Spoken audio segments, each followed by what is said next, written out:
Hello, everyone, and welcome to the 2025 Tournament of Ages Human Race Rep interview. Joining us now is our Human Race Rep, Azalea. Azalea's questions and answers will be read by Monty, who's one of our coordinators. I'll be asking them, she'll be reading them. Hello, welcome. Thank you so much, Azalea, for taking the time to do this interview and submit your questions. Monty, please introduce them. Hello, I am Hawk, otherwise known as Azalea Gleamstrike. Hello, Azalea. Thank you so much. What made you choose your race? Well, Azalea is my girl. She is an Arathi who came up from Hollowfall, so not quite fully human. But I find that even more interesting, seeing different places humans or half-elves have lived and how they've managed to survive there, whether it's actually living a decent life or if it's just a constant fight of survival, like it is in Hollowfall. There are so many different routes you could go with them, from Stromgarde to Stormwind to Westfall to even Dalaran. It just makes them rather unique, while also having similarities among each other. So, very true. There are many, many human kingdoms out there with different morals and all that sort of thing. What makes you so passionate about the humans, or half-elf humans in this case?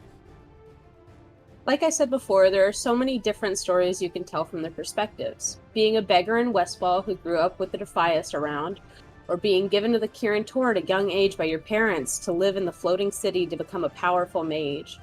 Even growing up as a warrior in Stromgarde, living in Refugee Point and fighting for your home, there's no one way to go with them. There are many, many possibilities. This is so very true. Different storylines, a lot of wonderful things that can happen. If your race could be any class in World of Warcraft that they can't currently be, whether it's from World of Warcraft, other fantasy genres, IPs, games, what would you be? Shamans or druids? I think it'd be very interesting. Humans are versatile and have been around people who can do both. Kultirans can do both, actually. I think it'd be so fun to see how that would be introduced story-wise. Plus, I'm a huge fan of both classes. Yeah, I mean, druids are a big response when it comes to this, like a big answer, mainly because everybody likes to see the various different customizable forms. Shamans, you have the customizable totems, so that'd be really cool. Now, with half elves being introduced into your character, that means there's even more lore to expand on, but I'm going to stick to the question, which is, of your race, who's your favorite lore character? As a human in general, I'd say, and this is going to be a basic answer, Anduin Wrynn. We've watched him grow up in the WoW universe, see how it's affected him, and how it shaped him into the character he's becoming, from prince to a king to feeling like he isn't worthy, as well as learning to be himself, again with the help of Faerun. But if we were to choose Arathi, I would definitely say General Steelstrike. She's had to lead this expedition knowing that she will most likely never go back home, that this was the expedition that will fight the Void to save not only her people, but the world. And she has dealt with a massive loss almost immediately on the expedition when the storm took out most of the ships. Then to only have one mage survive and he can't portal. Then for 15 years she's been fighting with the rest of Hollowfall against the Cobus and Nerubians, as well as the wildlife around. And she's made it work. She has done what she has needed to make sure that those who had survived the storm and crashes and such, and still had the respect of those in Hollowfall, excluding those who defect into the cultists, of course. Two very, very strong characters to pick for sure. A lot of trials and tribulations between the two of them. Very great picks that I could talk about for a long time. So moving on to the last question, we've been asking each race rep a specific question to their race. I'm going to go ahead and ask our final question of the interview, which is, which of the following 4 Stormwind taverns is the best in your opinion? The Pig and Whistle in Old Town, the Blue Recluse in the Mage Quarter, the Slaughtered Lamb in the Mage Quarter, or the Golden Keg in the Dwarven District? For RP, the Slaughtered Lamb, if you want more dark roleplay or want to fight. Blue Recluse is definitely a bit more chill RP, and the free drinks that are advertised by Eric Logan that are a total lie. The other 2 are great if you just want a small get-together with friends, ideally. I think each one has its own pros and cons. Very, very true. And the dwarf in me just wants to say the Golden Keg is the best, but I won't be too biased on that. Azalea, thank you so much for taking the time to submit these questions in for us. And Monty, thank you so much for joining us to read their questions I greatly appreciate it, and Azalea, I hope you have an amazing Tournament of Ages. Hello, everyone, and welcome to the 2025 Tournament of Ages Orc Race Rep interview. Joining us at this time is our Orc Race Rep, Baymarg. Hello, welcome. Thank you so very much for taking the time to do this interview with me, and please introduce yourself. Hail and Throm Caw, people of Azeroth and at home. As the voice said, I am Baymarg Bloodhair, Seer and Battle Shaman of the Horde, Wolf of War, and the Blood Saga. Thank you so much for having me today. It is certainly my pleasure to have you here, and we're just going to jump right into it. What made you choose Orc? So, to start, first and foremost, I've always loved the world of Warcraft. I wasn't really able to play it though until much later when I was an adult. But before then, I was always engrossed with the IP, the lore, the characters, the setting, Azeroth itself. And one of the things that caught my attention the most about World of Warcraft were the races, specifically the Orc race. And which is ironic because honestly, in most fantasy genres that I've read, the orcs have been my least favorite race in terms of how they're characterized and how they're portrayed. But in World of Warcraft, I found it to be a little bit different because the orcs have something beyond being just these brutal, savage warriors. There's also something more to them. Tenets that they value: honor, glory, conquest, brutal conquest, but honest conquest as well. Um, what else? They just hold high honors in all of those regards. And that showed really, for me personally, a side of the orcs that I really haven't seen in most IPs that I've seen. So that what really made me not only made the orcs one of my favorite races in the game in World of Warcraft, but it also inspired me to make an orc for myself to capture that theme, that aesthetic. Yeah, that is 100% true. WoW does their orcs so very different compared to so many other IPs, and all the other IPs. Orcs are just these like evil, cruel monsters that just are warmongering and want to just fight and kill and destroy everything in their path. But orcs have a sense of honor, of pride behind them. There's morals. They're not just these evil, vile, hellbent on slaying everybody creatures, which is what's appealing about them for sure. Now we're gonna Oh, for sure. dive a bit more into that because you do sound very passionate about orcs. So we'd like to hear more about that. So tell us more about your passion for the orcs. So a lot of what I learned about the orcs, I'm gonna admit right now, mainly comes from YouTube videos. As I said, I really couldn't play World of Warcraft until I was much older and I could afford a PC. So most of what I learned from online, mainly from this YouTube creator. I don't know if you guys have heard of him, Nobel87. Yes, I have heard of Nobel, and he has amazing videos. Yes, he is an amazing creator. Awesome. I recommend him to anyone that wants to learn about World of Warcraft in general. But not to get off topic, a lot of what I learned came from those kinds of videos, especially when it came to the Horde and the Orcs.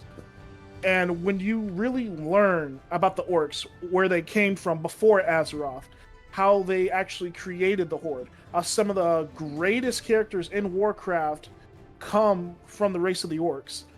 You learn to not only like them, but also at the same time feel sorry for them as for who they are, what they've been through, especially when it comes to the Burning Legion, Sargeras, Kil'jaeden, all of those guys. And even influences outside the Legion itself. There was also opposition from what happened inside their own ranks as well, especially with the likes of Gul'dan and Blackhand. All of that led to the Orcs' downfall by the time of Warcraft, not World of Warcraft, but the first Warcraft game, and that really just seeing them claw the way up from that dishonor, that low place. It's just really an interesting thing to see. Also, you learn a lot about the culture and the characterization of the Orcs as well. Yeah, there is honestly a lot of amazing orc characters. Some of my favorite characters over the years have been orcs. There's Etrig, you have Nazgrim, Sourfang, Thrall. Like these are all very amazing characters. We have Garrosh, and then Gramash, right? Like amazing, Right. strong characters. They're just really cool and have their own like uniqueness about them. But then, like you said, we've got to see sort of the trials and tribulations of the orcs because not all the orcs agreed with the fell magic. Some of them used it as a necessary means, obviously, because they needed to get off of a dying planet, and Gul'dan offered them the opportunity, but it came with a cost. Like a lot of Yes. major events do, they come with costs. And yeah, like you see that throughout the Warcraft universe, the history, because of things that have happened. Like you have the kids of Blackhand, they kill, I think, Durotan and his wife in this timeline, anyways. And then you have to go and fight them. That's not how Durotan dies in the movie, but we're not going to talk about that. I thought, if I may, I think how I saw that Durotan and his wife died. This is from the World of Warcraft like Chronicle book, Lord of the Clans. He died. He and his wife died from an assassination attempt from Gul'dan's spies, if I'm not mistaken, like assassins. Right. But I know that's yeah. changed as well because with the recent newest Chronicle book, so it could be either or. Yeah, I mean, Blizzard's always changing lore, so who really knows at this Right. point? But there's just a lot of crazy, crazy things that happen in the orc story, in their history. Obviously, it's one of bloodshed and trying to get their honor back, like you said, and crawling out of this deep pit, which they do. They fight their way out of it. They become honorable as they see it. They have their ups and downs. We see their characters redeem themselves so often, like Sourfang confronting Sylvanas, and just that amazing cutscene that we got, that cinematic from the Blizzard team. Yes. So there's a lot of really amazing things about the orcs. Yes, there are.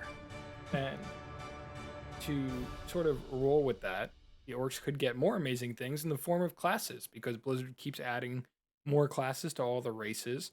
With that being said, which class would you like to see the orcs get next? Be it a World of Warcraft class that they don't have, or perhaps one from a different game or fantasy genre IP? Oh, now this is a tough one because I'm a kind of a lore heavy kind of dude. Honestly, the only class right now that I could see the orcs becoming potentially would probably be the druids. Because druidism in World of Warcraft is a lot like shamanism. They both have ties to the world and the earth. But while shamanism focuses mainly on the spirits and the elements, druidism focuses mainly on the nature of the world and keeping that nature equal and in check.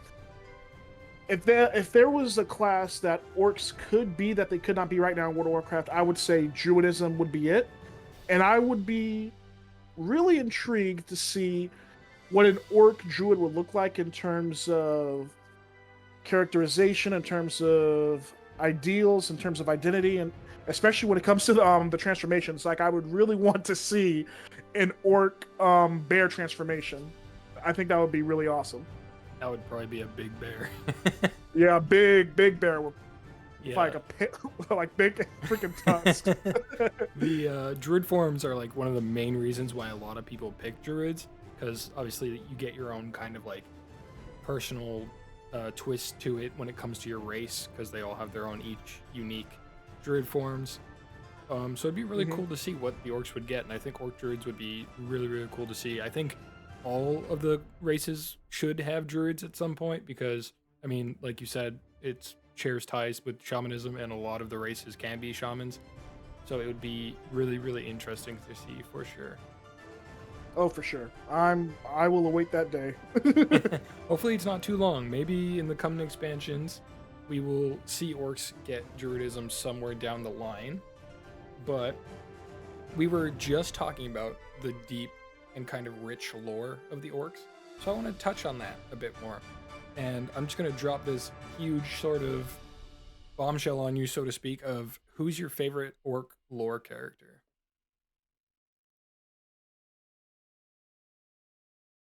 It's got to be just the one. No, you could have many. I mean, it's so hard to pick. So if you have more than one, lay them on Okay. us. Okay. So, all right. So, as of right now, the three orcs that come to mind, like at first glance, off the jump, would probably be Thrall, Garrosh, and Broxigar. Thrall is definitely one of my favorites because I'm really like the idea of shamanism and how it's like this intrinsic part of orcish culture and how that was lost during the days when the Burning Legion basically caused the downfall of the orcs.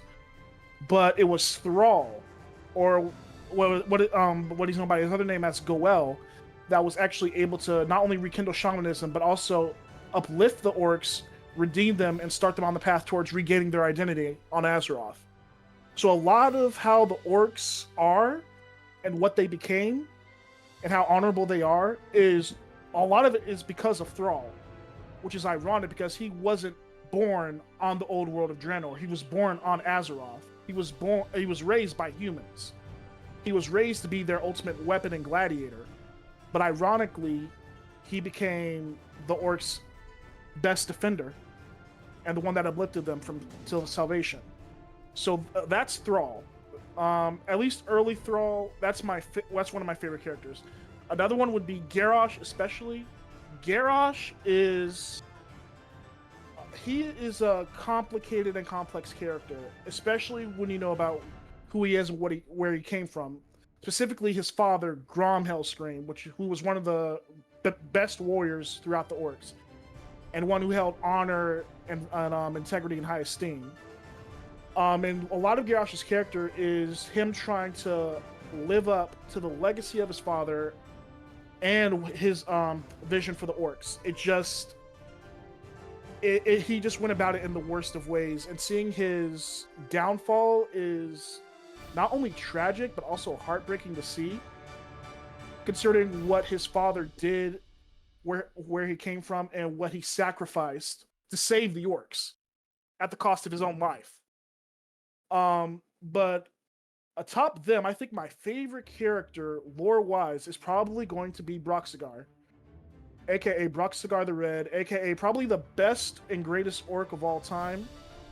Broxigar, to those that don't know, is one of the orcs' best warriors, probably their greatest warrior of all time because of what he did. He was an integral figure, especially during the War of the Ancients, which is this big war that happened before the events of Warcraft, World of Warcraft, like all the games. There's this whole series about them. I highly recommend you guys read it, but not to get off topic, Broxigar was one of the most valued and important orcs throughout history. He was integral in the War of the Ancients and helping the Night Elves beat the Legion at that point of time. And he's also responsible for being an orc of superior legend, as he was one of the only orcs that killed, and I kid you not, he killed thousands upon thousands of demons by himself, single-handedly held a line against the portal that was going to bring Sargeras into Azeroth. And he was, as of right now, he is the only orc, or rather only person in history to have actually wounded Sargeras. Not his avatar, not an agent of his will. He actually wounded Sargeras himself. No other orc or person or race throughout World of Warcraft, to my knowledge, has done that. And all of these acts signified Broxigar as an orc of superior legend, rose him to the pinnacle of orcish lore and legend throughout all time. And most people regard Broxigar as a hero, like one of the greatest heroes throughout all orcish history. And seeing where he comes from, especially when it comes to Saurfang, who is Broxigar's younger brother, you can see that honor kind of runs in the family and legends. But I'm sorry, I'm just going on a tirade. But those three are my favorite orcs: Thrall, Garrosh, and Broxigar. Honestly, three very strong picks. You have Thrall, who, like you said, was born on Azeroth. He was raised in a concentration camp by humans and made to be a gladiator and just fight his own people. You have Garrosh, who I remember getting frustrated with when you saw his turn, because if you do the think it's not Thousand Needles. It might be Thousand Needles. There's somewhere else where like this orc, not war chief but warlord or whatever, wants to bomb a druid grove, and Garrosh shows up and like grabs him by the neck and he's like, "We're not doing this," and then like drops him, and you're like, "Yes, Garrosh. Yes, Honor I know war exactly. chief." Yes, I know exactly what you're talking about. That is in Stone Talon Mountains. Yeah. During or before Cataclysm. I think it's during Cataclysm, but yes, that is one of the things that made me root for Garrosh. That is his characterization, all in one nutshell: honor, glory. And I think, I didn't mean to interrupt you. And I think Sourfang said it best: honor, no matter how dire the battle, never forsake it. Garrosh upheld that to a T before Mists of Pandaria. That's all I'll say. Yeah, no, like that was an amazing quest. I remember seeing that happen, and then you get to Mists and you see his downfall, and you're just like, "What did you do to my boy?" Oh man, I was so saddened by that. Yeah, and Broxigar is a wild card, because like when you ask people who their favorite orcs are, not a lot of people throw out Broxigar, because not a lot of people know who Broxigar is.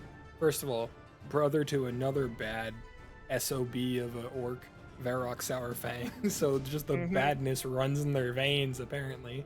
And like you said, definitely. one of the only people from Azeroth, at least, to have wounded Sargeras using the Axe of Cenarius.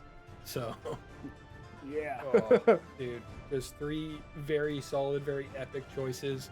Broxigar, let's go. We need more stories about him. He needs to come up more in the lore, if it's just in text at least. Like, we need to have people learn more about him.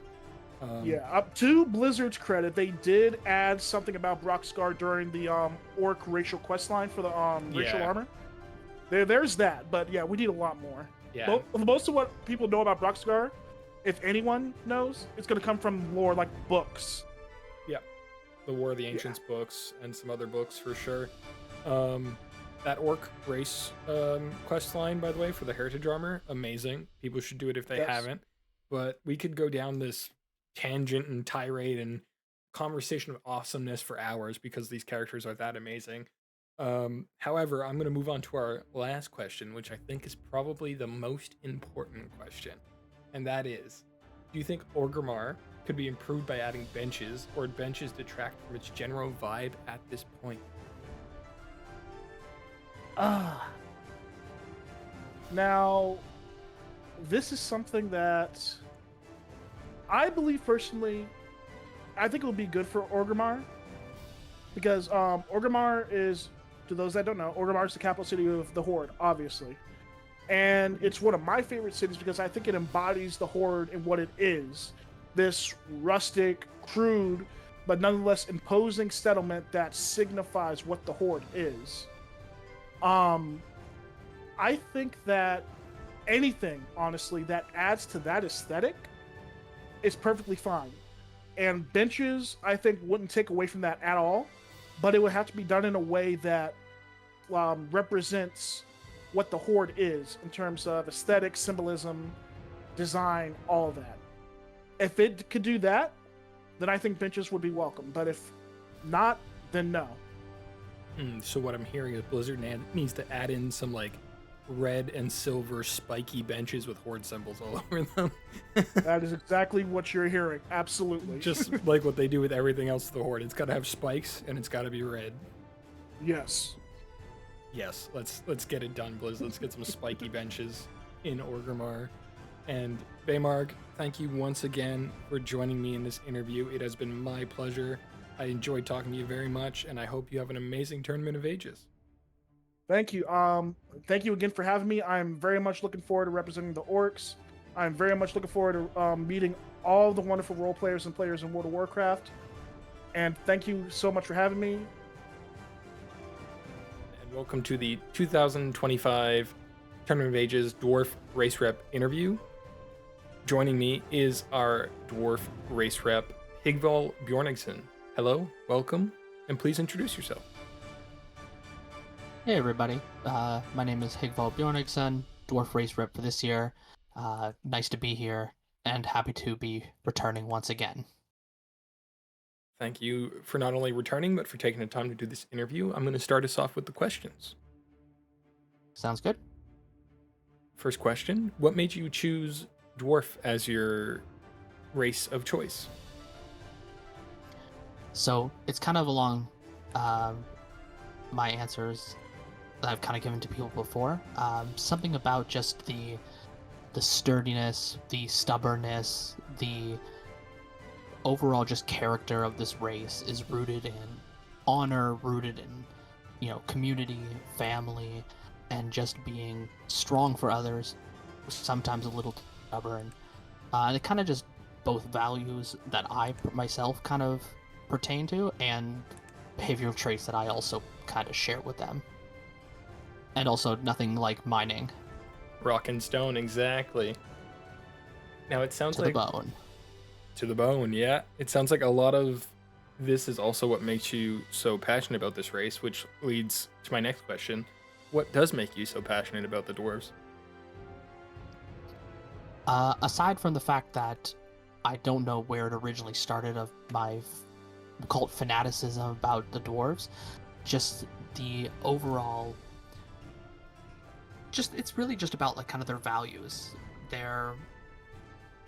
of hearth, values of home, family, friendship, being strong for others, a strong arm both on and off the battlefield, and just the lore behind their races, not even just through World of Warcraft, but Dungeons and Dragons, Warhammer, just the variety of the lore and just the variety of themselves still all boils down to some very similar traits, even in Lord of the Rings.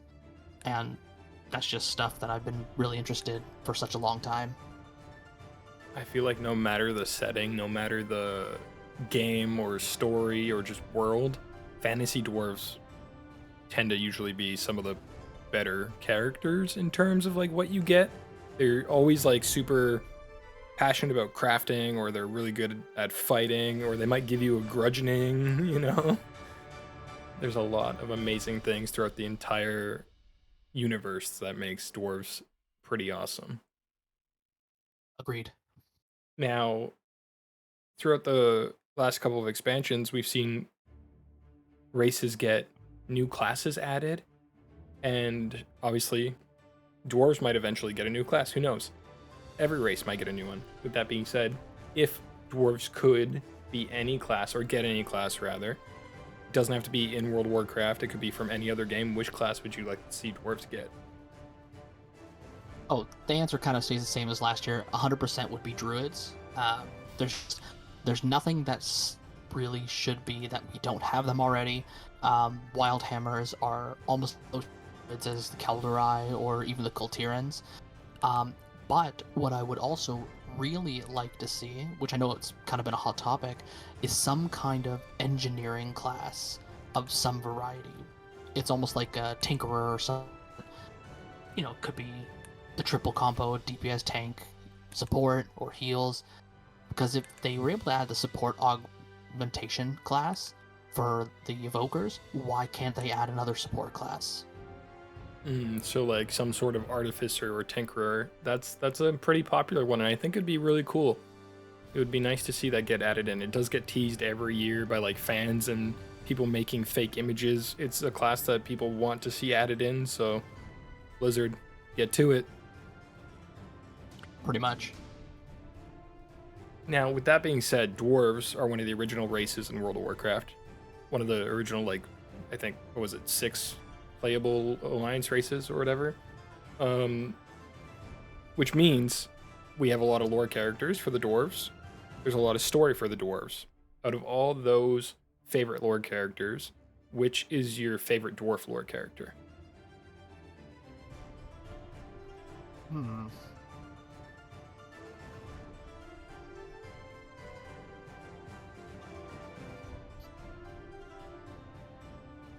Sorry, I have to actually think about this one now. To be honest, I know it's kind of one of the... I mean, I guess the answer really, some people would expect, is one of the original 3.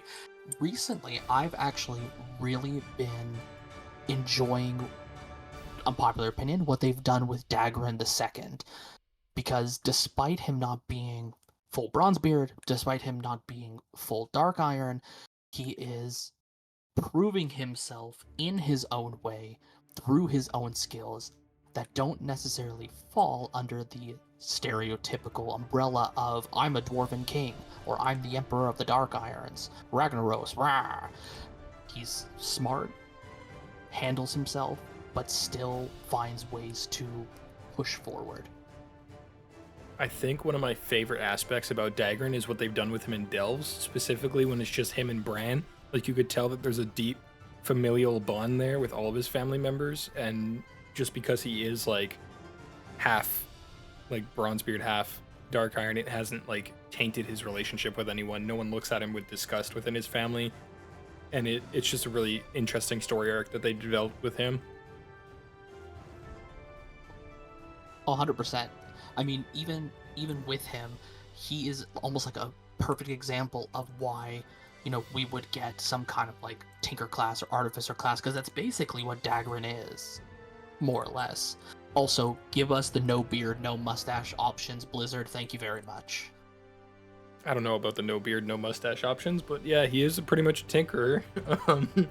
With that being said, I'm going to move on to our last question, which is, if Blizzard committed to updating one of the Dwarven cities or main towns, which city or town or location would you like to see updated first? It would be a really hard choice between Grimbatol or Airy Peak. Airy Peak, probably the secondary, because we already have it, we can explore it, and it's not like it's cut. I know it is stuck in the past, but it's not like it's unexplorable.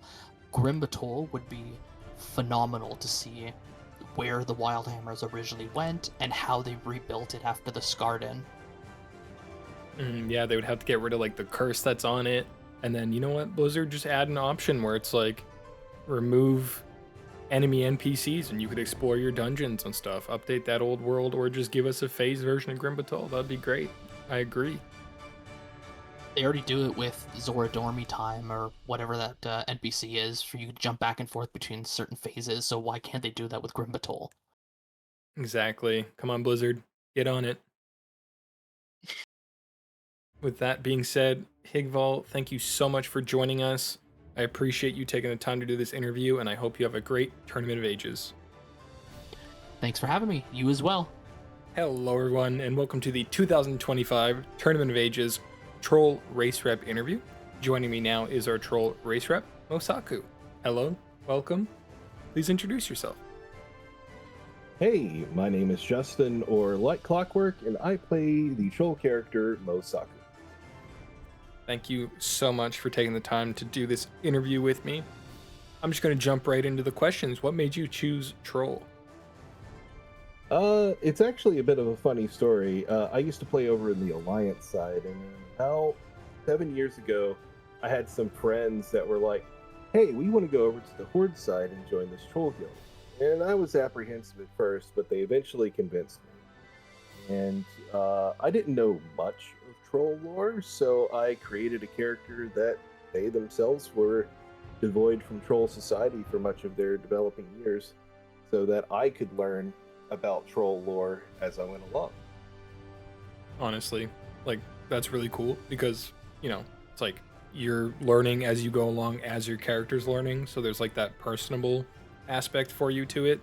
You're kind of like putting yourself in your character's shoes a bit more because you're both learning on the fly.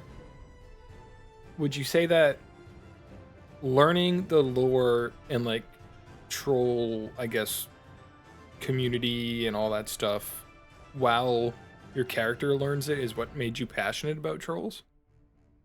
I'd say it adds a lot to it because it adds, like you were saying, an immersive factor to it.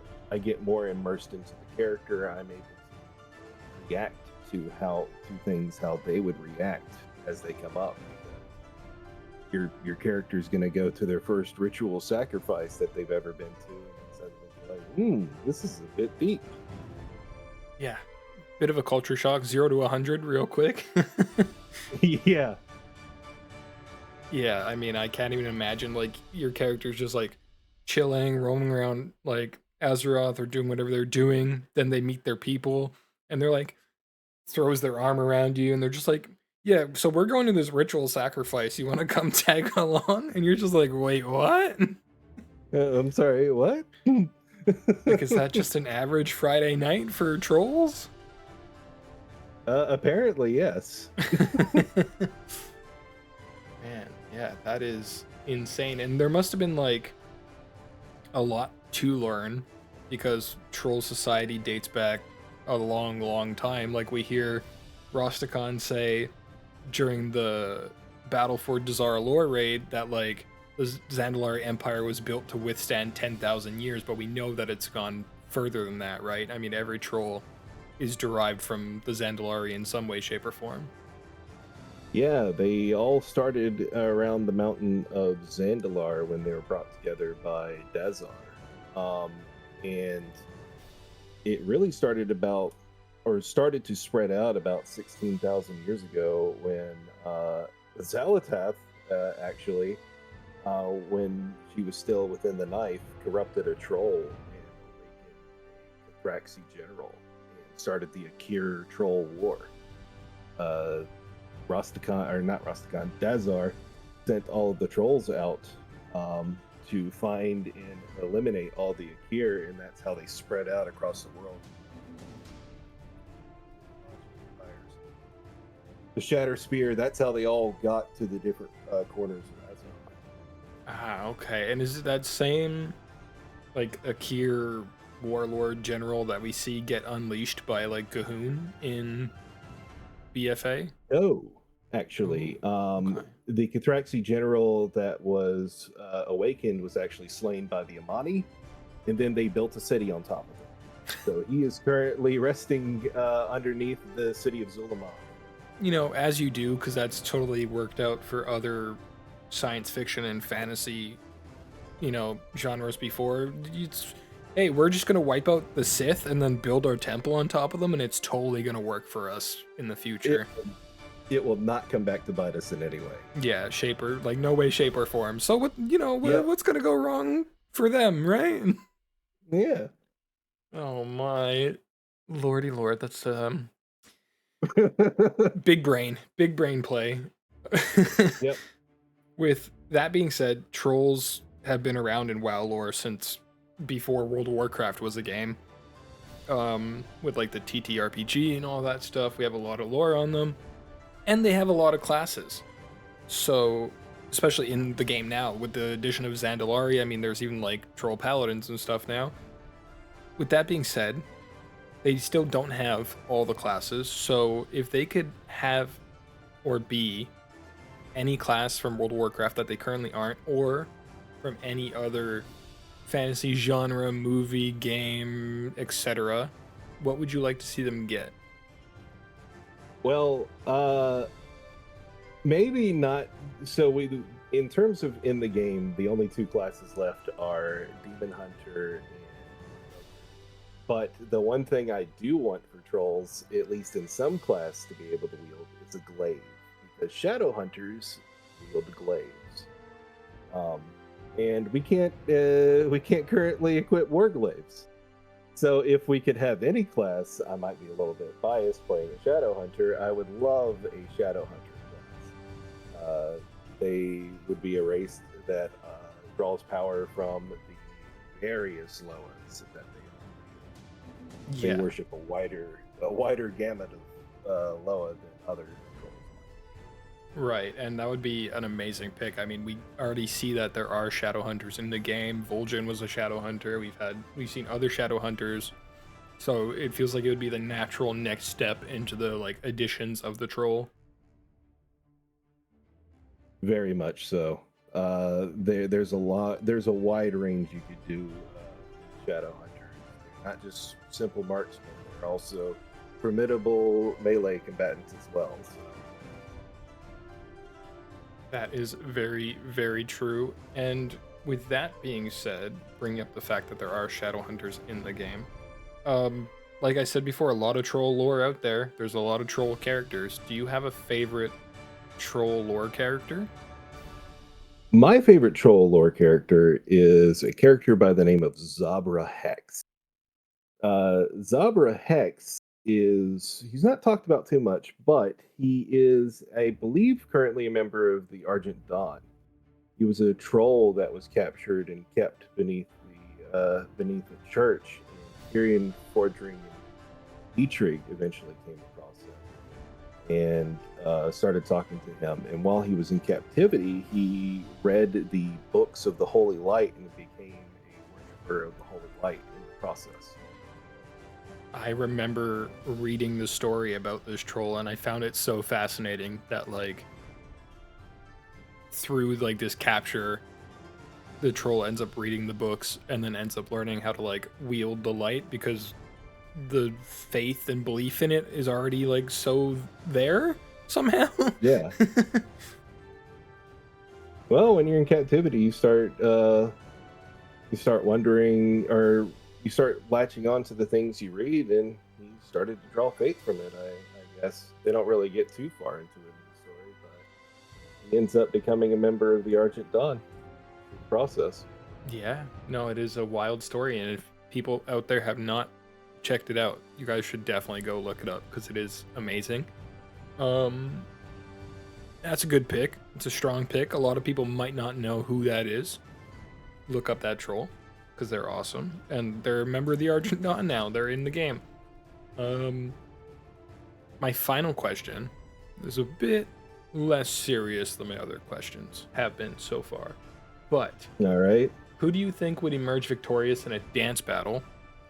King Rastakhan, Princess Talanji, Zakhan, also known as Zappy Boy, Rokan, or Vol'jin?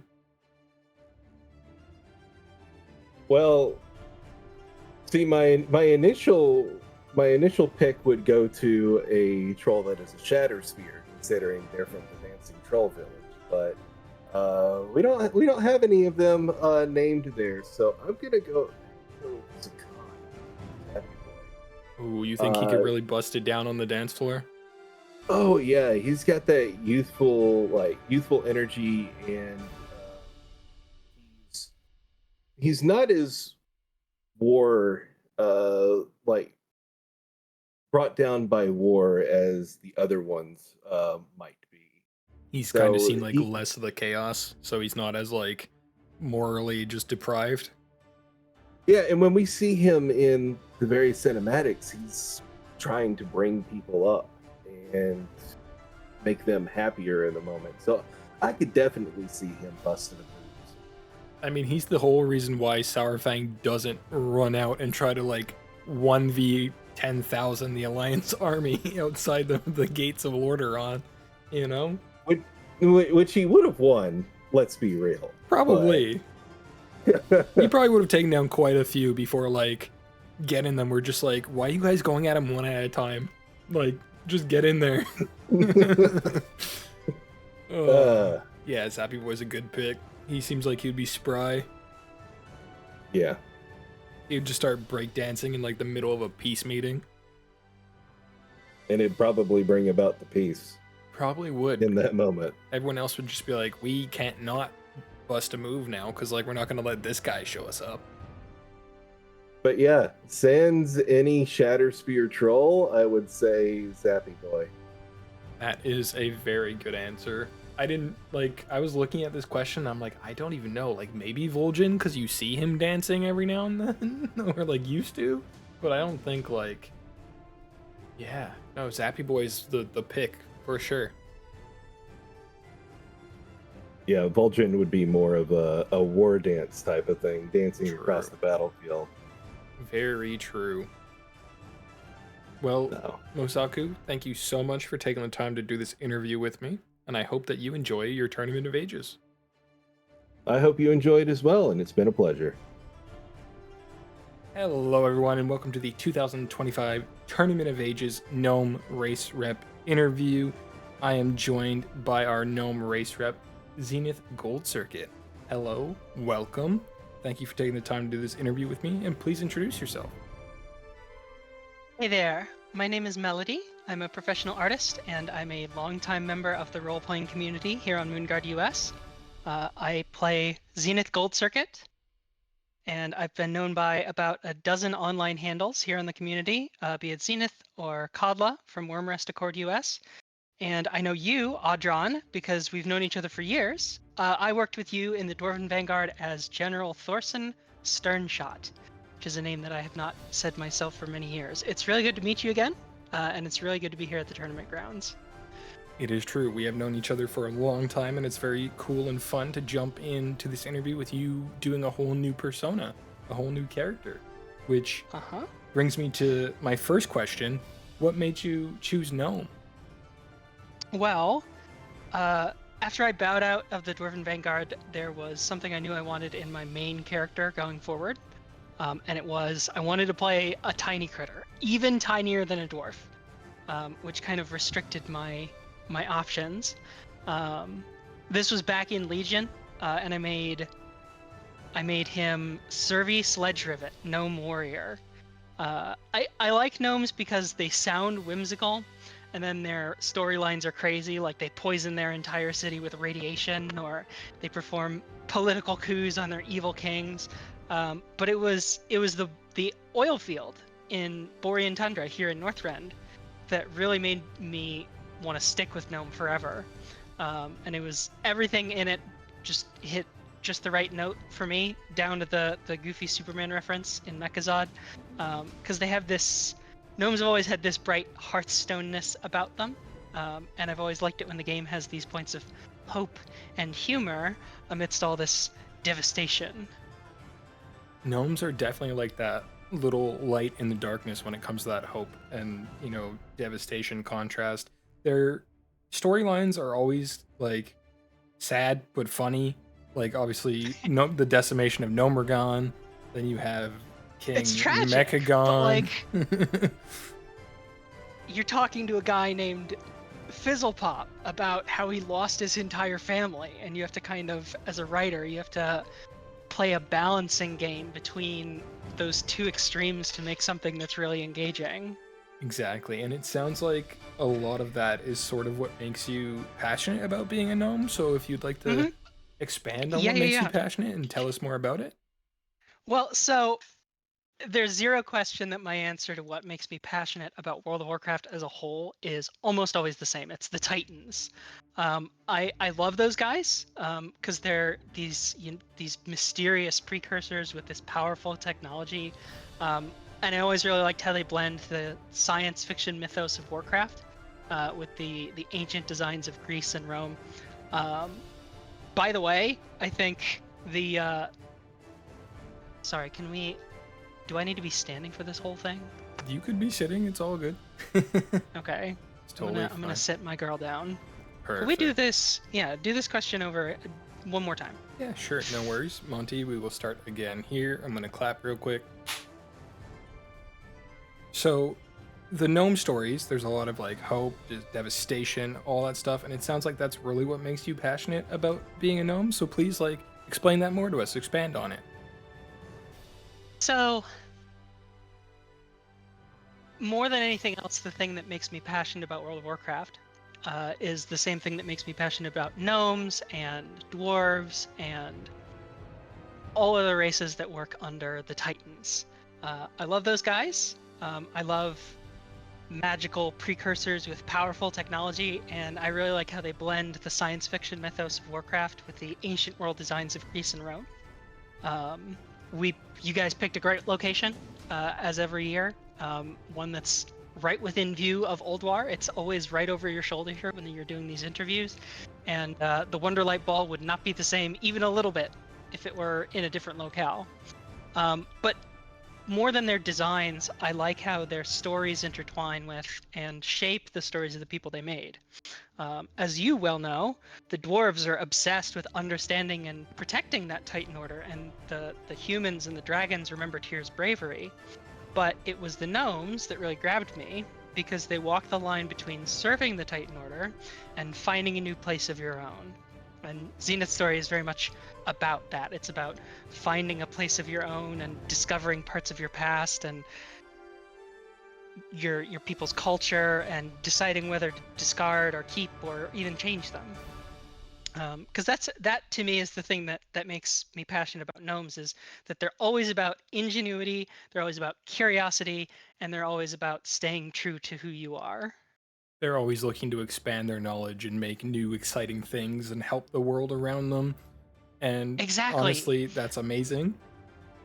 There's always a chance that you'll bump into one. That's the thing that really grabbed me is, you'll find them in Outland, at Toshley Station. You'll find them in Northrend at the airstrip. You'll find them doing their best to invent new solutions to real and imagined problems wherever they go. And that makes them kind of ubiquitous to me. Exactly. I love seeing them around. You'll find them partying it up on a speed barge in Thousand Needles, Exactly. everywhere that the fun, cheerful, exciting parts of World of Warcraft happens, you'll find gnomes. And no matter how devastating a scenario gets, the gnomes always find like a chipper solution about it. Even like not actual gnomes, like Chromie, for example, has the whole gnome spirit. So many times she's like down and out. She's gonna come up again and in then this interview, by the way. You can't keep her down, You cannot keep her down. She keeps showing up. I can't wait for her to come up more in this interview because Chromie is amazing. Chromie. It was honestly really amazing to hear you talk about your passion for not only gnomes but World of Warcraft.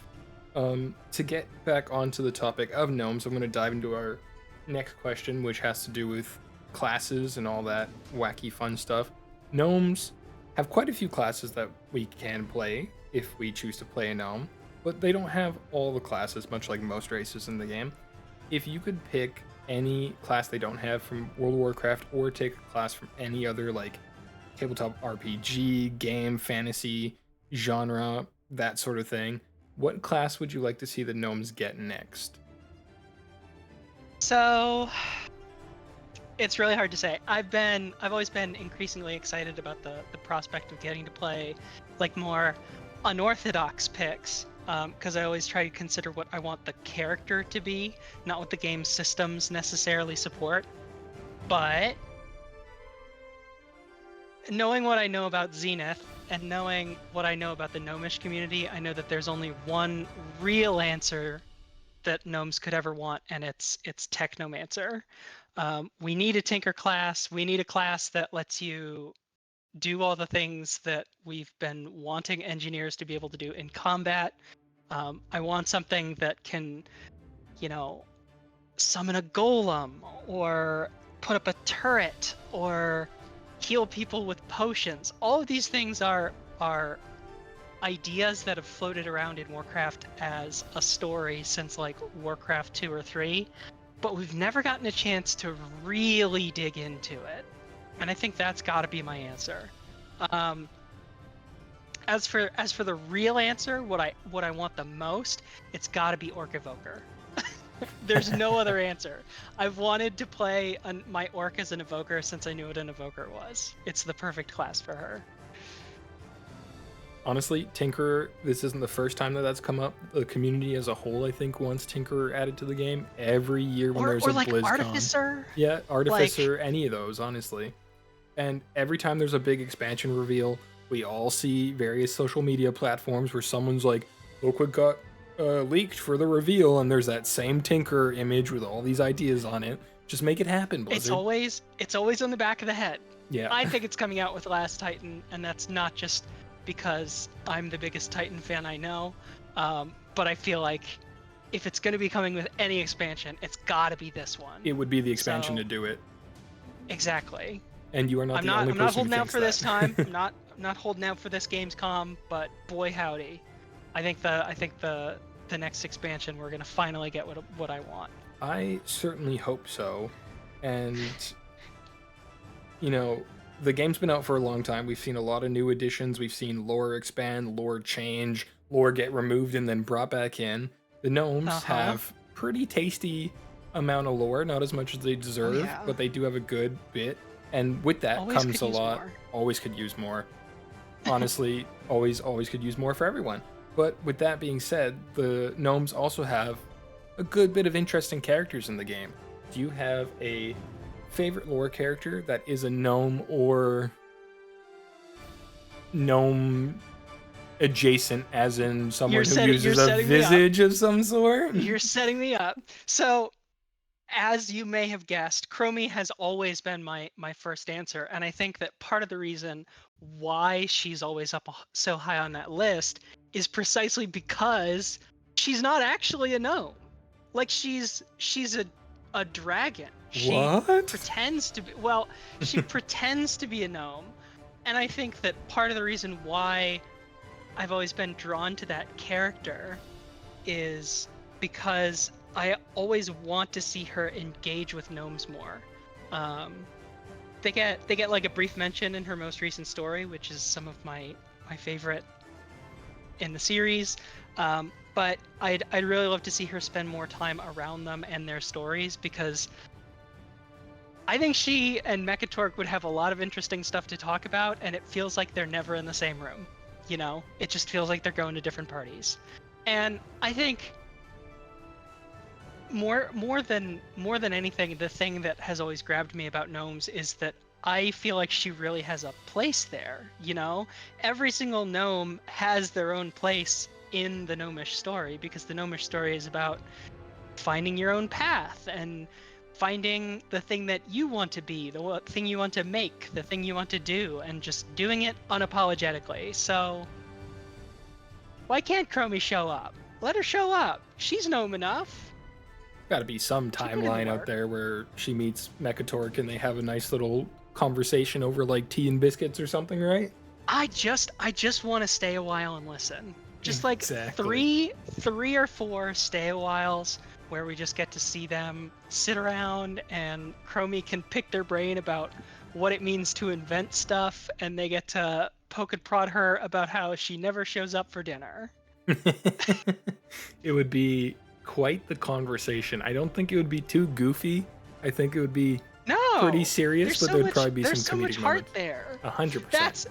That's you know, that's the thing that makes the gnomes is not the fact that they're silly and goofy, but the fact that they've got like a lot of heart, right? They're always willing to make friends with people. So true. Tiny people but big hearts are the gnomes. So my last answer, if Chromie doesn't count, because I wasn't sure if Chromie counts as a gnome, my other answer is Time Tinker Toki from Hearthstone, but she's basically just Chromie, but she's actually a gnome. Okay. I don't think I've heard of this character because I haven't played Hearthstone in a hot minute, but I've always been really huge into the single player content in Hearthstone, because it's exactly what I want from the Warcraft universe. You know, it's got some high stakes and magic and that pulpy, violent action that we're looking for, but at the end of the day, it comes out on a friendlier and lighter note than I think some of the more recent Warcraft expansions have. Time Tinker Toki is a character from the Witchwood expansion of Hearthstone, and her storyline is that she is chasing down the evil version of herself from the future, and so her final boss is herself. that and is she amazing. gets I feel like she has like cards that like take from your deck or something. It's exactly what you want from a time traveling character, and it keeps that gnomish humor and adds this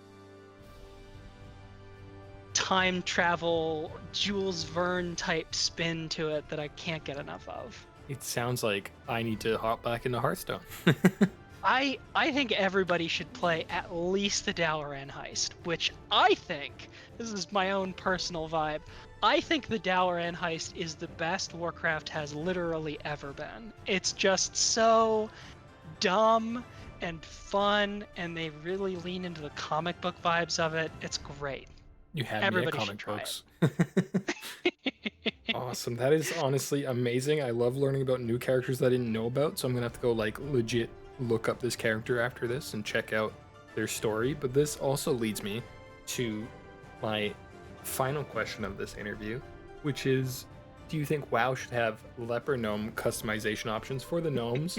And if so, would you make one? Phew.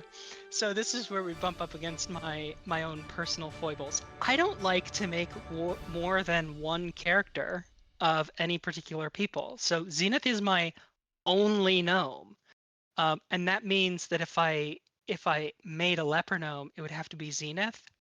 Ooh. I don't know if I vibe with that, but I think everybody deserves to be happy, and I like to think that, you know, if the question is, would you like to add something for someone else? Yeah, sure.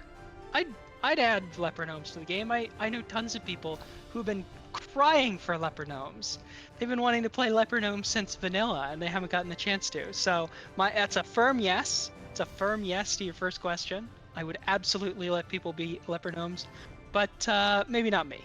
Maybe not me. You know, I that think is that's valid. for others. I think we need more customization options in Ugh. World of Warcraft for sure, and we'll all just be better for it if we do. Just give me a circuit, Blizzard. That's all I'm asking for. I just need exactly what I need to fit my character, and everybody else can take a flying leap. Well, Zenith, thank you so much for doing this interview with me, and I hope that you have an amazing Tournament of Absolutely. Ages.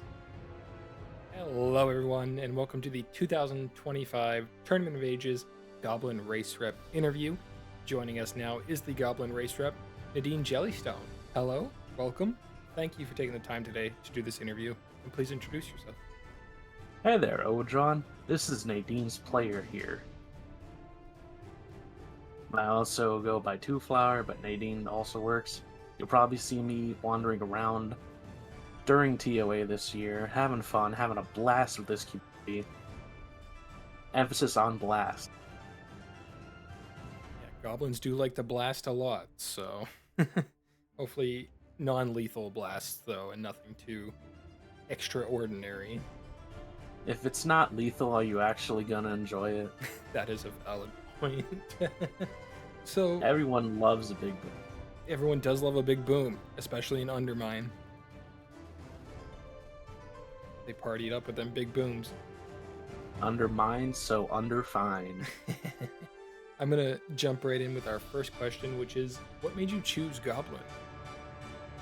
So, I'm not an incredibly technological person, but I do like mechanical stuff, I guess is what I say. But unlike gnomes, who are like very clean mechanical, goblins have always been like hapdash, wasteland, fallout kind of machinery where it's like, this thing just needs to operate for as long as I need it to. I don't care if it operates after that. And I've always kind of like connected with that. Because like, even if it's just a temporary fix, it's still a fix. And if it's fun while you're doing it, then it's all okay. Right, like goblins really MacGyver things together, right? They're like, I'm gonna take this bit and put it together and hope that it fixes this thing for the moment that I need it. And then if it breaks, it breaks. We'll move on. You know, it's been used. Yeah. It's done its job. Yeah, it's a great dichotomy against like gnomes, which are the other like super high-tech race, and I love that when they released the I forget what it's called off the top of my head, the Rogue Isle or the Lost Isle or whatever, the new leveling zone. They had yeah. that one quest with the giant boar. Yeah, and you get to see it from both the perspective of the goblin and the gnome and how they handle it. Yeah. Yeah, that was a really The good gnome sticks to what he wants. He wants a giant boar, but as soon as the goblin figures out he can just make a death laser, he goes with the death laser. quest. The goblin's like, I could create chaos and like anarchy with this boar and a death laser. I'm gonna do that. Who needs this when we got that? Yeah, who needs simple when I could be like extra?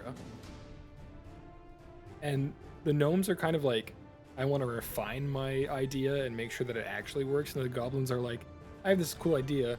I'm just gonna build it, and if I don't die, well, that's a success. Even if it's not exactly what I want, it's still going to be something, and I can be proud of that. Exactly. And hearing you speak about kind of like that dichotomy and how the goblins are with their like machinery and their tinkering and all that, I could kind of get the idea about how and why you're so passionate about goblins, but why don't you expand on that? Tell us a bit more about why you're so passionate about goblins. I just like short green things in general. I'm a little bit of a Warhammer player, so I've always been playing our greenskins. But the fact that these ones don't just like scream and farm mushrooms is very unique. And kind of like the history of goblins in this setting has always been, they've been the neutral trading party even back in like Warcraft 3. you always had like your goblin workshop or the goblin market where you could buy stuff from. Yeah, I mean, goblins aren't really running around trading each other's teeth as currency in this universe, but they are also one of the more stable markets, if you will, when it comes to wanting to get stuff or going places where you know it has more of a neutral aspect. Obviously, we have Booty Bay and Yeah. we have Tanaris and like all these places, and historically, we've seen goblins as a part of the Alliance, we've seen goblins part of the Horde. The only specific group of goblins that aren't neutral are specifically like the Kazan ones that came and then got like conscripted pretty much to be in the The Horde. Bilgewater goblins, yeah. Yeah, But even now, that's kind of like blurry because the Bilgewater is up in the air yeah, with this recent patch. Like we don't know the goblins future of them. are yeah, goblins really are just like a neutral party no matter where they go. And they always manage to get there first before everyone else, which I always appreciated. Yeah, I mean, even with the Azurite in Silithus, right? In the books, we find out that the goblins get there first, and even in the story, obviously in game, but in the books, it's expanded on a bit more on how the Mhm. goblins get there first, and they start mining it, and they're the ones who figure out how to mine it and what to do with it. Their technological innovation is definitely high up there. It might not be, like I said, a lot of the things might not be the most stable, but they make technological wonders. It's kind of hard to argue that their technology isn't on par with gnomes. It's definitely wonderfully explosive or like wonderfully bad. Oh, 100%. There's always like some kind of idea that's bobbing around. Like back in the starting zone for the Bilgewater goblins, now thinking about it, I remember when you burn down like the Kajakola headquarters, you have to first like set off everything in there. There's like a furnace, you can mess with the pilot light, you can make the gas leak. But I remember there were like jerry cans on balloons, and I think that's a perfect example of just what kind of things goblins could get up to. They have a goal in mind and they always achieve it. Yeah, and the only reason why that we had to like overheat the furnaces and everything, so the inspector was like, "Yeah, this is arson. I'll give you your insurance money." Meanwhile, And there's then like he like balloons. flies away in his own shredder, which is Yeah, brilliant. and meanwhile, there's balloons of like you said, jerry cans leaking gas everywhere, and you're like, "Really, buddy? How much did they pay you for this?"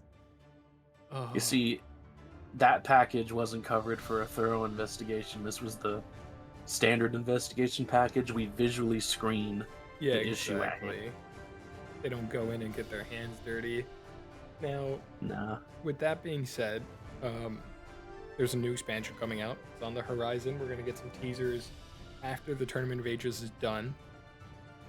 The goblins, who knows, might get a new class in the future. If they were to get a new class, and it doesn't have to be one that's available in World of Warcraft, it could be from any other fantasy story out there, video game, that sort of thing. What class would you like to see them get next? I think goblins really would benefit from some kind of like alchemy based class because a lot of their lore actually does revolve around alchemy. It's their racial, it's what the Steam Weedle cartel is famous for.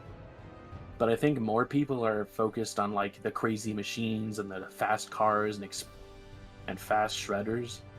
But I would like to see like some kind of debuff or buff class, kind of like Astrologian from Final Fantasy XIV, but based on like spreading around chemicals and stuff.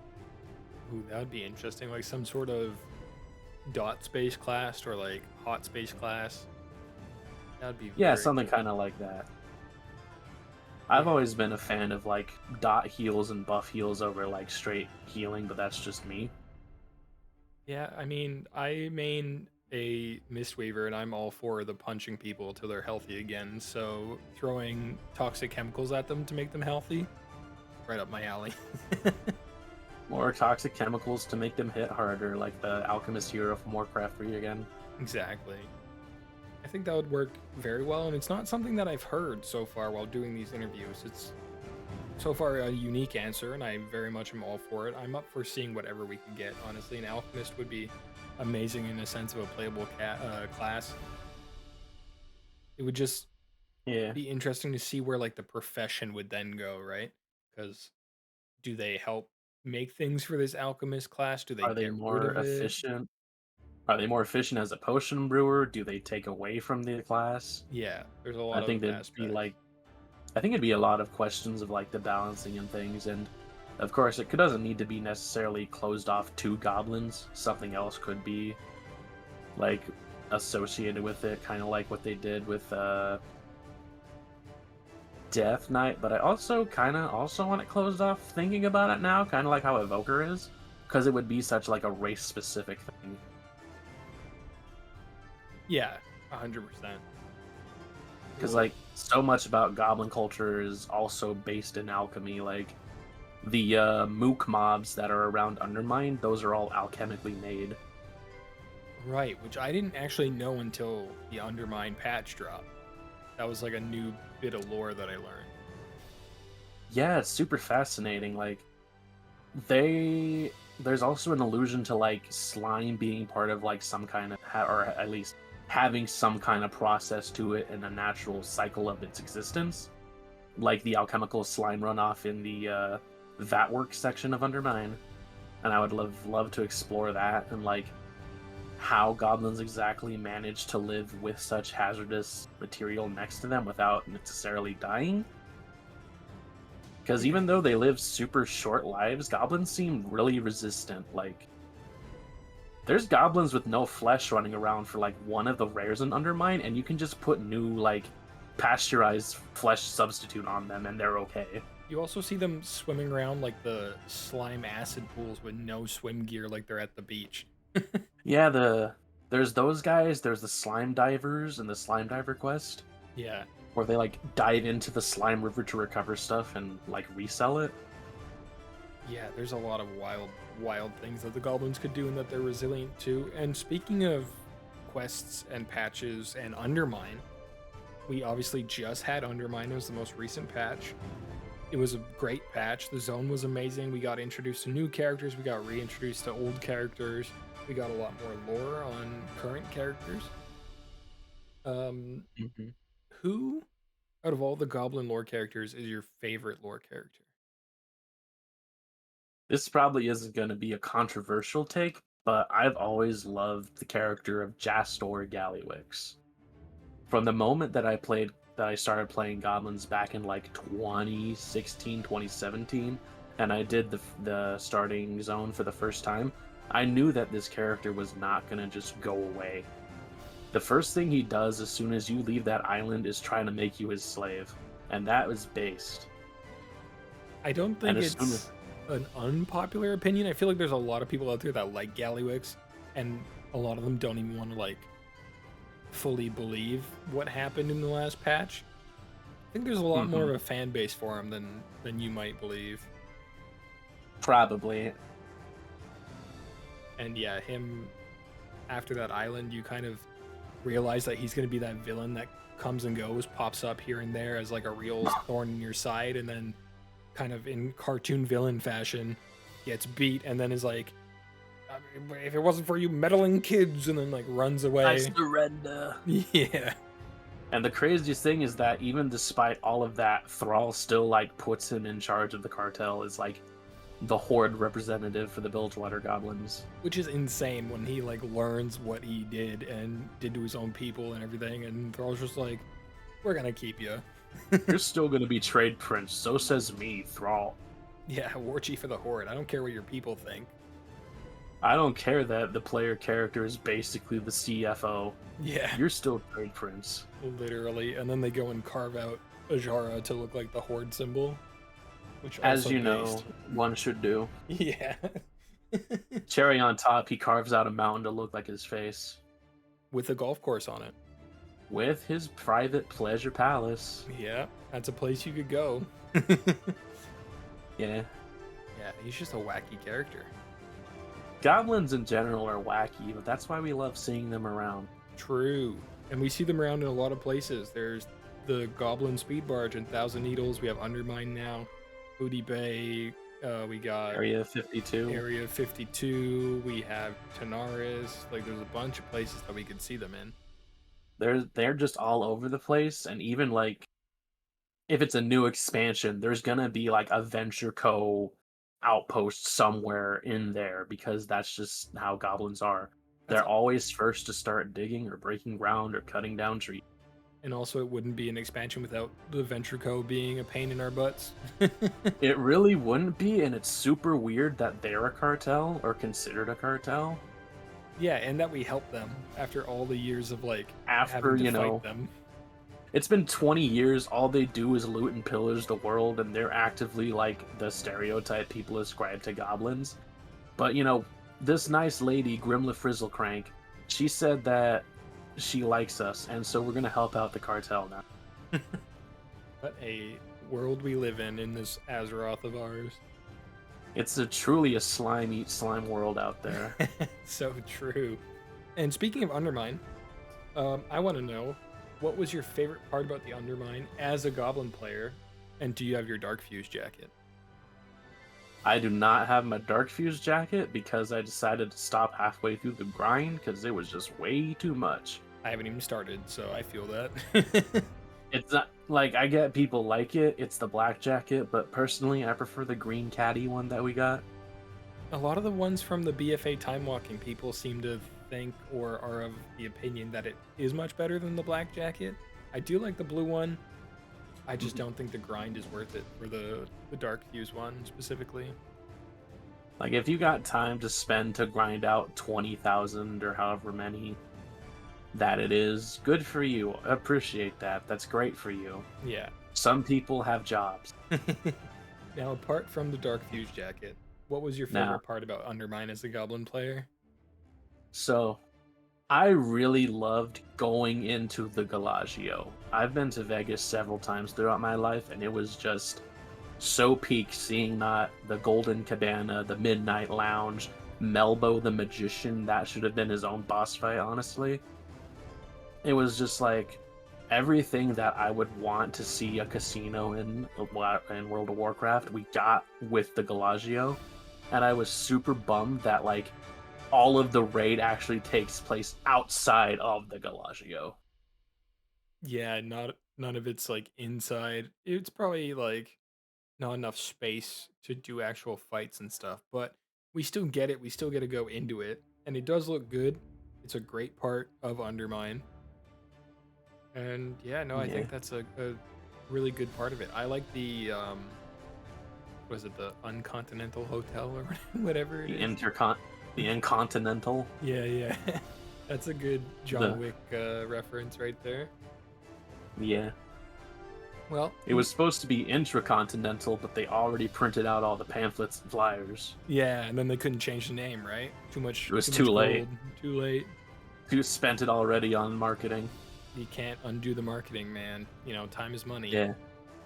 That's also why I wanted there to be more Galagio, because right down the road from the Intercontinental, it's right there. It's huge. Literally. It's a towering spire of glitz and glamour and broken glass, and Gallywix's face is right on it. And Gallywix's statue is in front of the Intercontinental for some reason. Yeah, that's. I don't know why he put it there. He just really wanted to show off. He just owns all of Undermine, or owned it, I guess. Spoiler alert. Dun dun dun. Dun dun dun. Almost new patch. Sorry, guys. It's quite alright. But with that, I want to say thank you so much for taking the time to do this interview with me. I had a blast talking about goblins. I love them little guys. And I hope you have a great Tournament of Ages. Thank you, Odron. I hope everyone tuning in has a great Tournament of Ages. This community is amazing. It's amazing what we can do when we come together.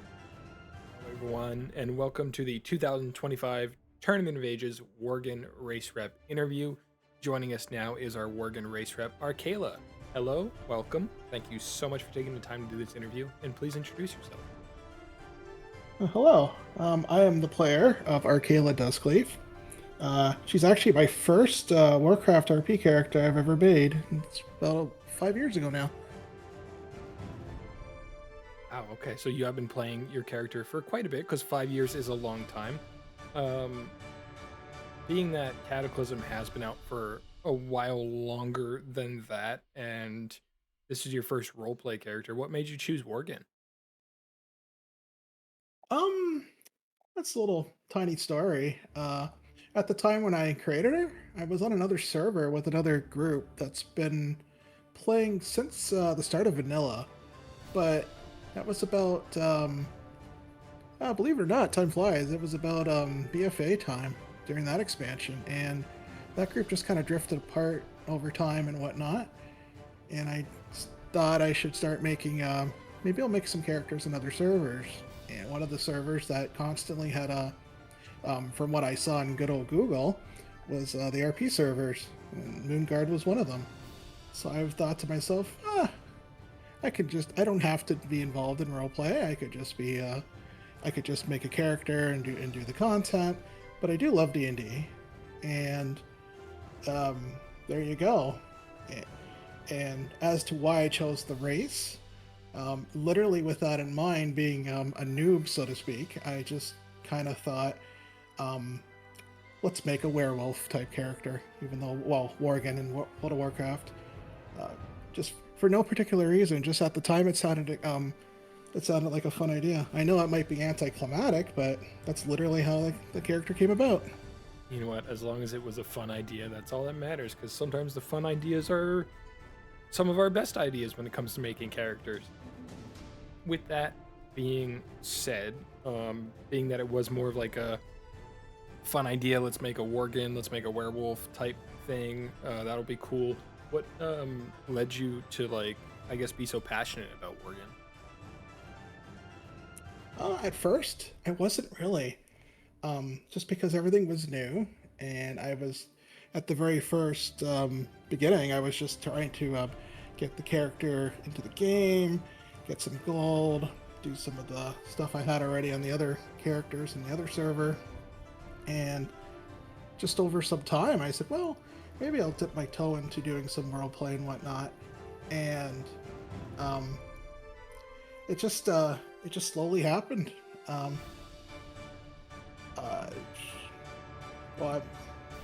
It just I don't, how do I put it?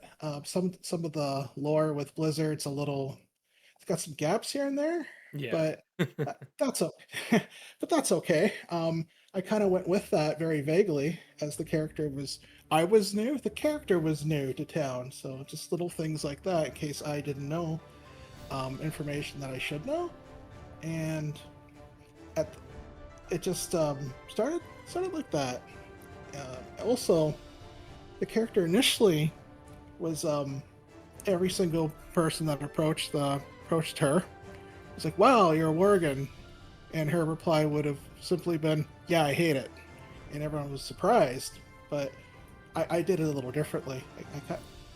And what that ended up being was, in those 5 years, was a slow RP story with other people, that how she hated herself for what happened during, like, with the curse and whatnot, and now she's kind of like grown to love herself more, as people like to put it. So there's some parallels with just like people in real life and whatnot.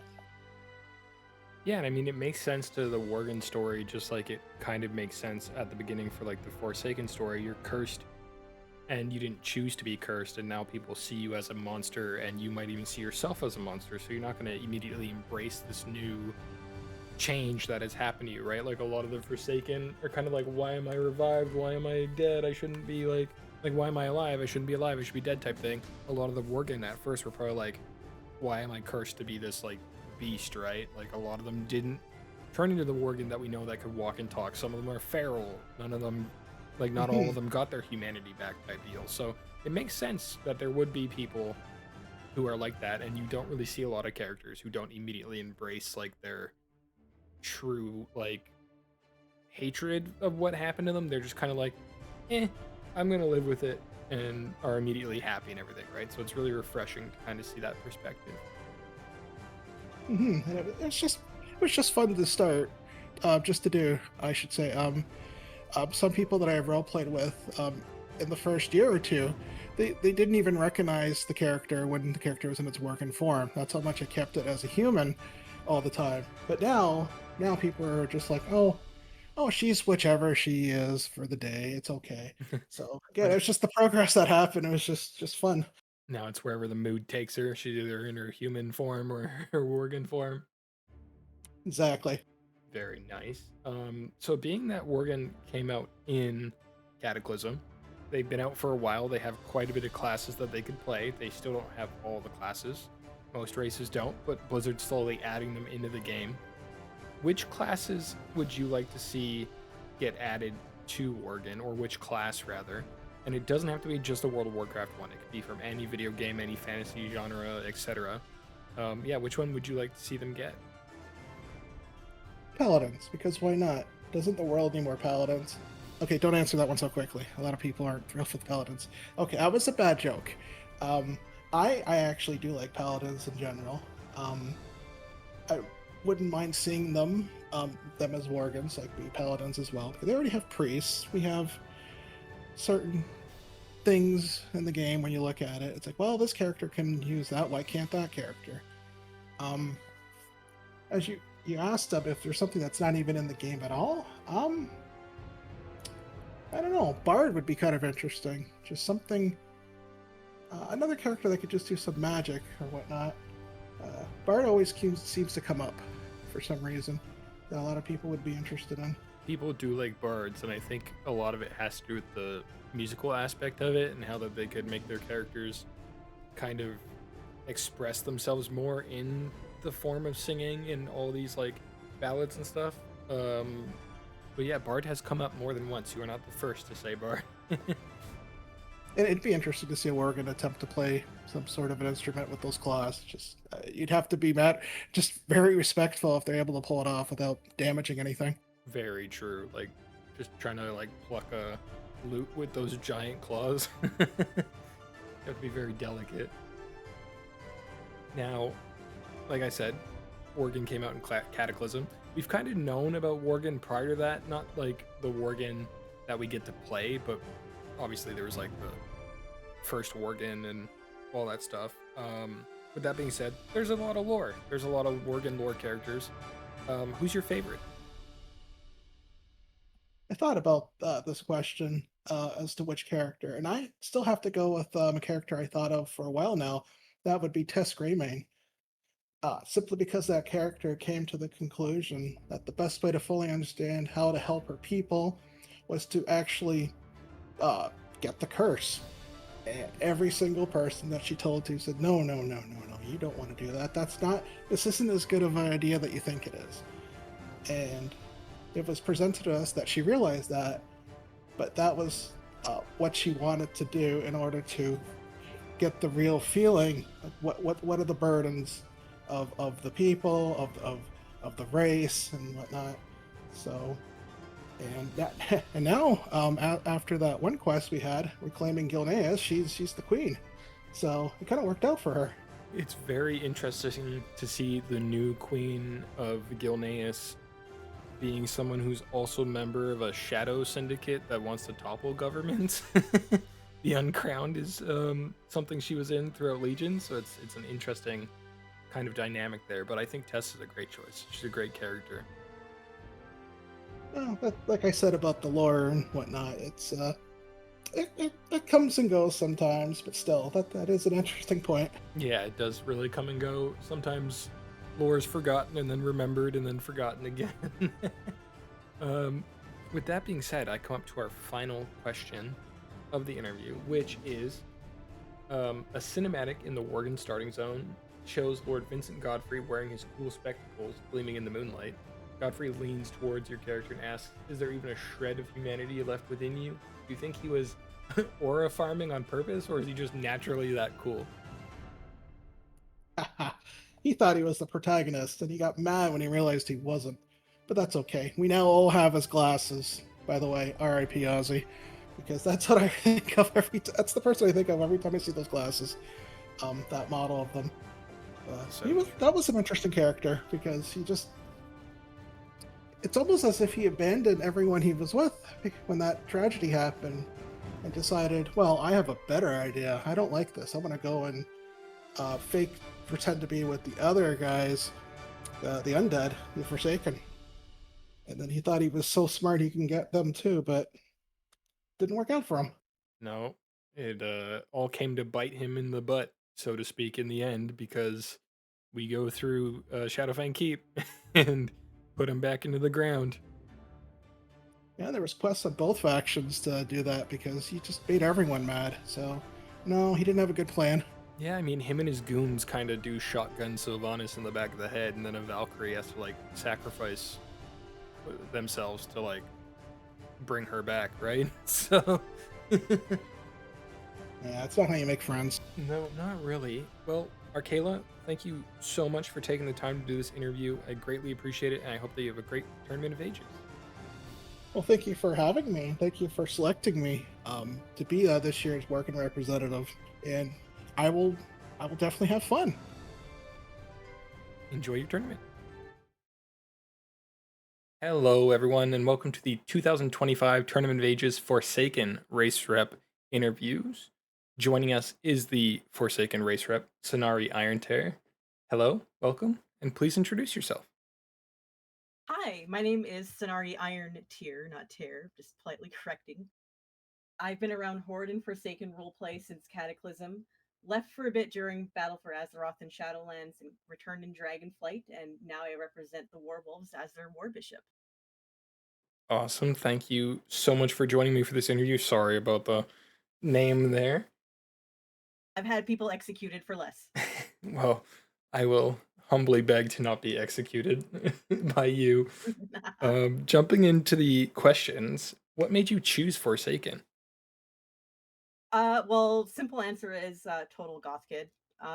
But the long answer is that I really love the inborn struggle and the sort of philosophical debate that's sort of presented in the Forsaken. There's the constant man versus monster, the struggle of being something that shouldn't exist, but it does. And there's just so much built in the Forsaken that can just really make awesome characters. It's totally not a phase, Mom. It's definitely still a phase. It's not a phase, Mom, I swear. There is, like you said, so much like incorporated into the Forsaken. They're kind of fighting amongst themselves on like why they're alive, why they shouldn't be alive, all that amazing stuff. And it's what drove me to make a Forsaken as well. But with that being said, I think a lot of this sort of dives into your passion for the Forsaken. So why don't you go ahead and tell us what makes you so passionate about them? Well, my passion for the Forsaken kind of began when I actually encountered some prayers and sermons for the Cult of the Forgotten Shadow that were posted by a player named Drexton in the Argent Archives, which is a place where role players from Argent.eu just kind of put up stories and things like that. And something about it just was really cool. The trappings of the Cult of Forgotten Shadow are very dark and very sinister, but there's like this bright kernel of like just something good there. You have the tenets, tenacity, power, and respect, that through these they command the world in something called divine humanism. And there's just something very interesting about these dark people having this very almost uplifting message to them. So Cult of Forgotten Shadows is really what makes me passionate, and it's something I love talking about, clearly. And we love to hear people talk about their passions. I want to go and like look up this Cult of, what did you say, Forgotten Shadows? Cult of the Forgotten Shadows. It sounds Also, interesting. the gear that I'm wearing right now is some new set pieces that actually have references to Cult of Forgotten Shadows. So it's Oh, there a okay. little bit. And I do notice there's the Lordaeron symbol on your belt. Yes, yes. Cult of Forgotten Shadows is very much a Forsaken only faith, which is supposed to be the counterpart of the Church of the Holy Light that the humans have. And also, Lordaeron belongs to the Forsaken. That's a very controversial sentence right there among some people. There's been wars for less. There's been wars for less, indeed. But, the Forsaken have made Lordaeron their own. We can't say it's not for them. A lot of them are from there before they died. Just because they're dead doesn't mean they don't have a right to their, former and still current homeland. Hopefully we get to see some stuff in Midnight involving the Forsaken. It would be nice to touch on kind of the council that they have and all of that. And see the growth of what happened. I'd love to see us get Undercity back and because I mean it's such a cool little place. I need it back. Yeah, I mean, we got Gilneas back finally, we being the Alliance. I think, like, Undercity should definitely come back, and technically the World Tree's not dead, so maybe one day all the cities come back. Who knows? Who knows? Um, I guess we'll see. Time will tell. You know, Blizzard's adding in a lot of stuff, and with Midnight and Titan, Last Titan coming around, who knows what's going to get added? Speaking of who knows what's going to get added, if the Forsaken could have or be one class that they don't already have, doesn't have to be from World of Warcraft, it could be from any game, what would you like to see them get? I've got to say that we need Forsaken Paladins. Speaking, of course, about the origins of the Forsaken of Lordaeron. Lordaeron is a place that was very much they were the Knights of the Round Table kind of thing. They were very much the holy empire kind of thing. The light was very strong with them. The silver hand came from there.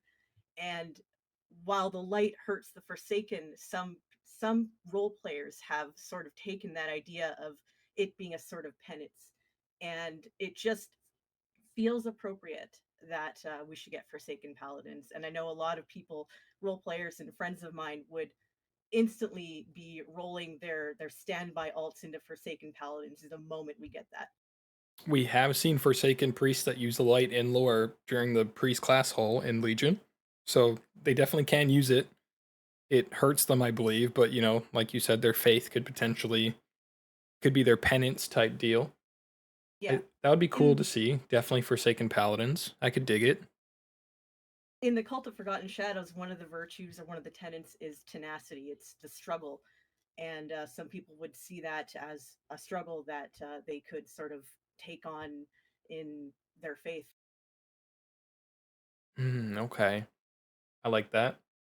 I think there's a lot of like struggle with the light and kind of what it does to them that could make that class really unique because paladins are not something that people often bring up when I ask this question, not gonna lie. It's usually druids or tinkerers or something like that. So it's really interesting to see Forsaken Paladin brought up. That'd be cool to see. I would like to see Night Elves get that too. But that's a whole different can of worms. Now the Actually, first Yeah, go can I ahead. open up another can I open up another can of worms? Yeah. Straight back Forsaken, please. Yes, please give us non-arched back Forsaken, non-arched back trolls. Just make it a toggle like you do with orcs. I'd love to see that. It'd be amazing. So great. Oh, that'd be great. Yeah, because like you don't gotta always be hunched back and walking around like you're carrying the world on your shoulders. Look how good they looked in BFA. They looked fantastic. They did. I have to say, Forsaken are one of the models in game that I like, probably in my top 5, I'd say. And speaking more on the Forsaken, they were one of the original playable races of World of Warcraft for the Horde, which means their story has been told for a long time. There's a lot of characters, new and old, that are Forsaken. Which of these Forsaken lore characters is your favorite? So I have got to lay down some love for my boy, Grand Apothecary Putris. The Wrathgate cutscene, dated now, of course, at its time, was an amazing cutscene, and he was the one who turned the Forsaken from Forsaken to oh, Forsaken. And they just went from this like almost like you should feel sorry for them and this sorry sullen lot to one of the most feared assets in the Horde war machine. He literally changed the game when he created Blight, and I thank you. That's a peak cinematic, by the way. Wrathgate cinematic, chef's kiss. So good. Absolutely amazing. Where's our like new version of that with better graphics? Come on, Blizzard. I think there was a high definition one, but it was made by a fan. But yeah, I Mm. think like a remake, or could you imagine if the cinematic team remade that? Because the Blizzard cinematics always slap. Oh, they have been good since the dawn of time. Blizzard cinematics have Best always been part. amazing. Oh yeah, 100%.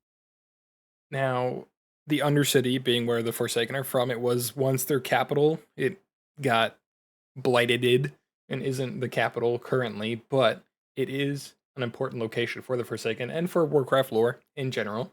Do you have any special or nostalgic memories of entering the Undercity for the first time? I actually do, and surprisingly, it has to do with the previous answer, where before I played Forsaken, I did play on Alliance for a bit, and in Wrath of the Lich King, after the Wrathgate had happened, an RP PvP event was made to recreate the storming of Undercity, and somehow I was still new to roleplay, so I just tagged along, and I went to this unknown place. I've never been to Undercity before. I went into the sewer and we charge into the sewer just like in the actual in the quest. And we go and we storm and we go into the apothecarium and there's someone there who is flagged up who was going to be Putress and we go and we kill him. And just seeing all those people there, it was so inspiring to me as a new role player and it was just cool to experience that part of like that story in our own sort of way. One of the great things of being a role player is that you get to create these moments for yourself and live them out, or new moments with new stories. Yeah, stories and moments like that really shapes like not only the role player that we turn out to be, but how our characters develop.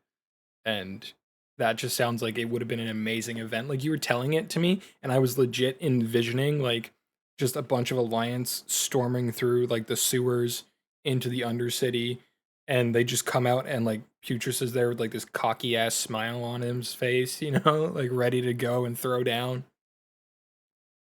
It took about 30 seconds to kill, but yes, it was so much fun and I fell in love with roleplay in that moment. I'm not gonna lie. I love that so much, honestly. Stories like that are amazing. I'm thankful I can create them still to this day. And I am thankful for having you join us. Thank you so much, Sonari. I appreciate it, and I hope that you have an amazing Tournament of Ages. You too. Thank you so much. Hello, everyone, and welcome to the 2025 Tournament of Ages Night Elf Race Rep interview. Joining me now is our Night Elf Race Rep, Alaralena. Thank you so much for taking the time to do this interview. Hello, welcome, and please introduce yourself. Hi, I'm Brambles, also known as Lena. I've been on Moonguard since 2012, but I've been playing WoW since 2006. I started off as a Gilnean role player when I was relatively new to the server, and I led my own Gilnean RP PvP guild known as the Grey Hand. These days, I'm an officer in the Guild Deep Core Industries on my main, this character, and I'm an officer in the Kingdom of Gilneas on my priest Lillian Graveshear. I like to do all kinds of content when I have time, including raiding Mythic Plus and PvP. I've been the race rep for a couple of years in a row.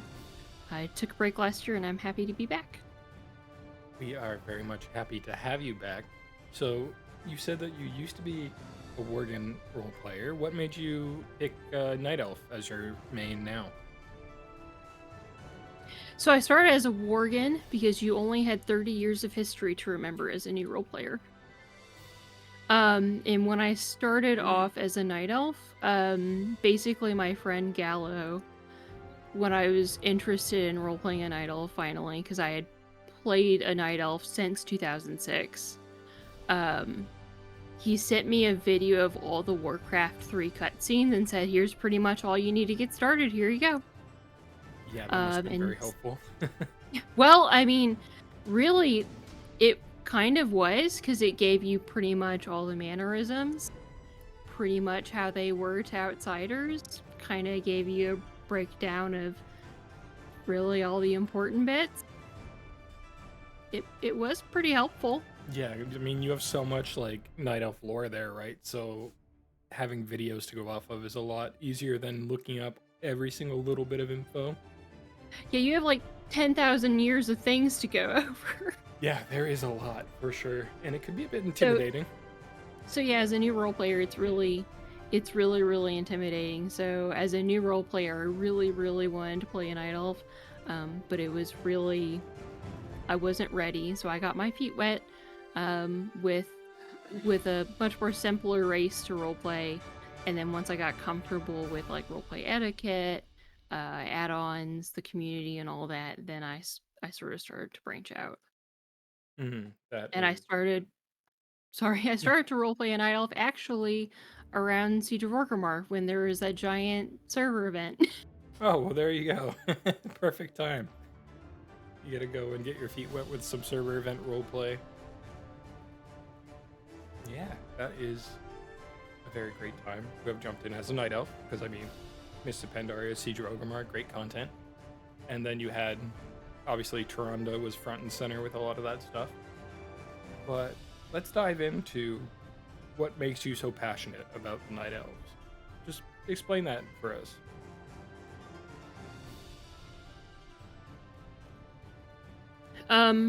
That's so I made the character in this is the first character I ever made in WoW. And I've played her ever since. Why I'm passionate is why I've stuck around with this character for so long. The Night Elves are like an amalgam of like all the fantasy elf sort of archetypes kind of rolled into one, and they've been given like Korean inspiration, Japanese inspiration, and Greek inspiration. And you can really tell when Metzen was writing these guys and the orcs, he really, really loved these two races when he started like world building Warcraft. They have like this really deep, rich history and culture. They have like the elegance and the former High Elven fantasy vibes from like Proto-Azeroth when it was the one continent, when they were highborn. And then after the Sundering, they have the Wood Elf vibes, but they're not quite Wood Elves because they have this priesthood structure married to the nature reverent structure to build this two-pillar society that they need one another, and there's this elegance and reverence and oneness with the world where even if you're not a druid, every night elf understands and is charged to protect the world. And then, just as a cherry on top, they're given drow features. They have the dark skin, they prefer nighttime, they see better at night, they are at the zenith of their power at night in canon. They have this blessing by a loon where they blend in with the shadows. It's just so cool. And then on top of that, after the Sundering, they're blessed by the dragon aspects to protect the world. It's just like this ethereal lightning in a bottle that just makes them so cool. You could say that the deck's kind of stacked in their favor in that way, because they have a blessing from Elune, the moon goddess, and then they have the blessing from the dragon aspects that was making them immortal. So they kind of had a lot of things going for them.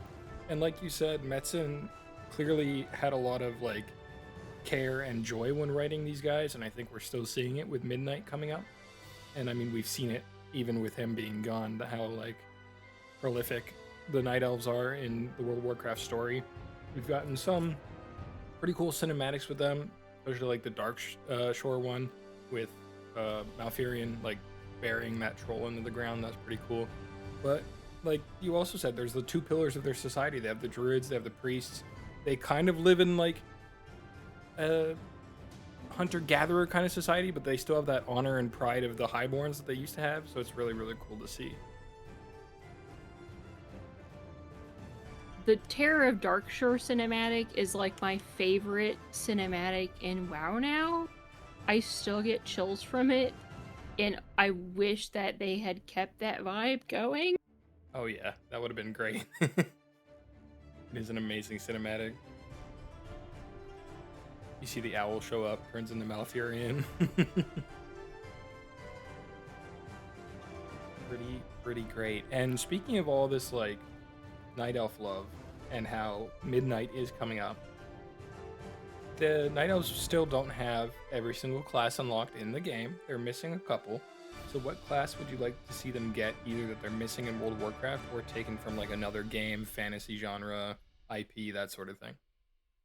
Gotta pour one out for Night Elf Paladins. We got Night Elf Warlocks before Night Elf Paladins. We were so close with the Legion stuff too. We saw a Night Elf Paladin. Pour one out for them.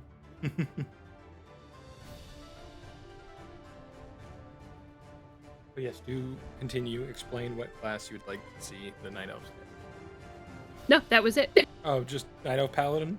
That's what Yeah. you're hoping? Alright. Yeah. Honestly, fair, because we see, what is it? Is it Delana Moonfang? Or...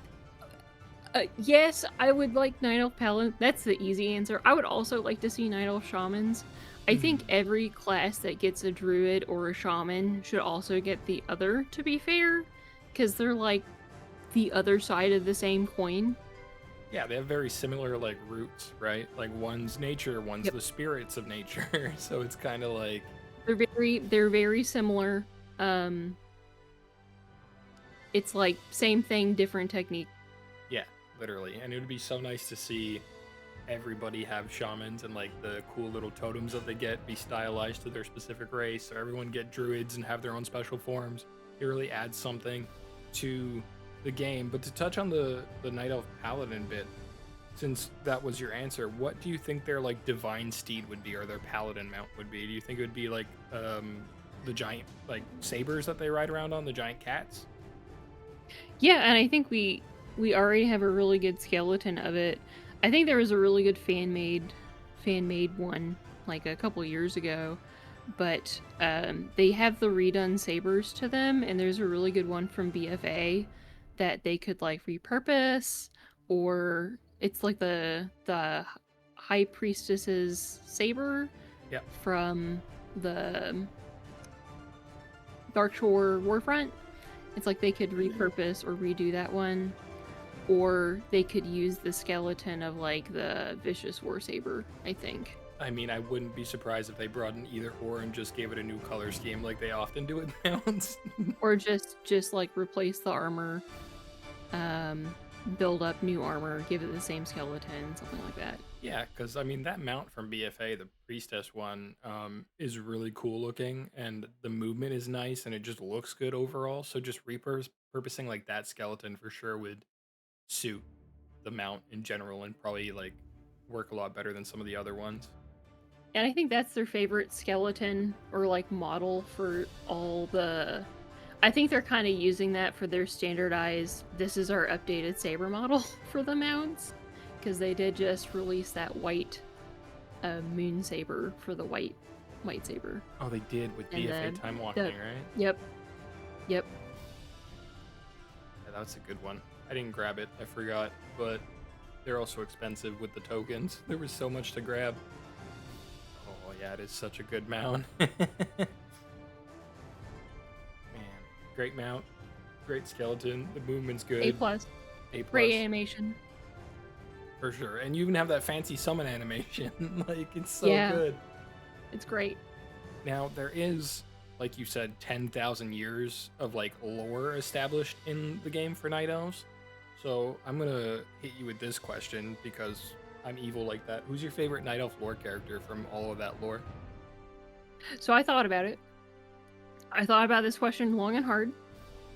And I contemplated the mysteries of the lore books, and I just decided that I wasn't gonna pick a character from the books. Okay. Because like all the big characters are like Malfurion and Tyrande. Those obviously get the most screen time. You can get Chandris. Like those are the characters that most people would pick. You can pick Brawl, which honestly is just Timu Malfurion with trauma. So I picked the quest giver actually that I thought was really cool. Oh, okay. So I picked the quest giver Rain in the Eastern Plaguelands in Classic. I don't think I So- know that quest giver. So she is a druid in the Cenarian Circle. Her deal is that she is trying to help figure out how she can help restore the Plaguelands from all the plague and the rot and just the death that's going on there. And you gotta think, that is like one druid against an insurmountable task. Yeah, that's like really, really an uphill battle. And it's like a repeatable quest, and it's so small. And then when you turn it in, it's just the littlest thing. And she's like with like a Taran. And I don't know if she's here at the tournament grounds, but she does like reappear in places. Like she's in the Cenarian Refuge in Outland, and they do relocate her throughout the game. But at the end of this turn-in quest, and you can repeat it for some sort of rep with like the Argent Crusade or the Cenarian Circle, a little flower blooms.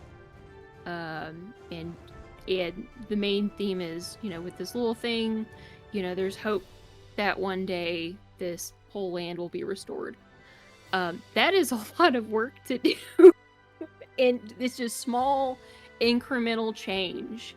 And with Night Elves, I think that's a big thing, is that Night Elves are the only ones that are probably going to live long enough who are going to be able to see and tend to that change.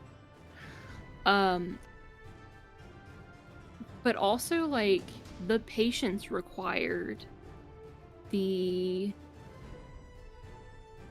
tedium and the care and the attention to detail that's going to be required. It's a lot to pay attention to that kind of work. And then when Cataclysm came out, you see that part of the Plague Lands start to be restored. So I kind of like a little teeny bit in my heart when part of the Western Plague Lands and pieces of the Eastern Plague Lands, even though the Eastern Plague Lands, you can say it's the light. I like to think, maybe it's part of her efforts, because she paid a lot of attention and care to that area to help restore it. One flower at a time, she'll get it done. And I mean, other races might give up because their lifespan's not as long, and they're like, before I even finish like a little bit of this, I'll be dead. But the elves are just like, I got time. Oh, wait. I was explaining to someone something earlier, because I think the concept of lifetime is something that I think is underplayed in WoW. It is hard. I lose track of what has happened in the past 5 years. It's hard to like fully process how much has happened in the past, like 5 months. Can you imagine how much has happened in the past 20 years? Yep. Now think of having to do that times like 50. Can you imagine having to go through this like for 100 years, for 200 years? I can't imagine doing this for like 1,000 years. Oh my god. Yeah, that's a long time for anyone, really. I'm sure even for Night Elves, 1,000 years isn't anything to like blink at. But a lot of them are extremely dedicated to their like druidism and their priest stuff, like hood and all that stuff. So if anyone's gonna do it, it would probably be the Night Elves. With that being said, I'm gonna hit you with this last question, and I know that you've had some time to think on it, but if we were to get an Elune reveal, what do you think Elune would look like?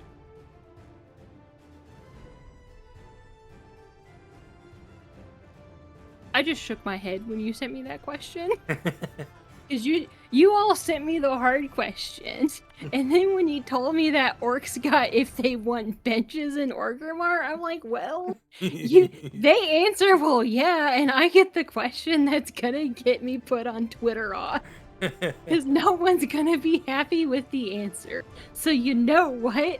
I like Elune how she is. I think she's great as a sphere. The moon is perfect, and I like the moon. And spheres are balanced like everything should be. Yeah, you know what? That is fair. I didn't make the questions. That's a very fair answer. I personally just think Elune would probably look like a night elf. The people that like she's made to protect, basically. But let's see, what's the quote? Balanced as all things should be. And you know what? Through Elune, all things are possible, so note that down. Yeah, there you go. Oh, you heard it here. Alun is perfect as she is. Could have just been controversial a bit. You could have ended up on Twitter off. It's okay. Round is a perfect shape. Yeah, not wrong. Well, Brambles, thank you so very much for taking the time to do this interview, and I hope you have an amazing Tournament of Ages. I'm sure it'll be great. Hello, everyone. Welcome to the 2025 Tournament of Ages Shaldorai Race Rep interview. Joining us now is our Shaldorai Race Rep, Amaranth. Hello, welcome. Thank you so very much for taking the time to do this interview with me. Please introduce yourself.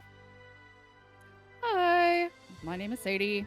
I play Amaranth Arshan Brew, which you may know me as Amaranth Silvergale, formerly. Wonderful to be here. Wonderful to be here. Thank you. It is good to have you, Miss Ashambu. We will jump right into the first question, which is, what made you choose your race? What made you choose Shaldorai? So, I started actually playing out as a night elf back in the old days. I'm talking vanilla.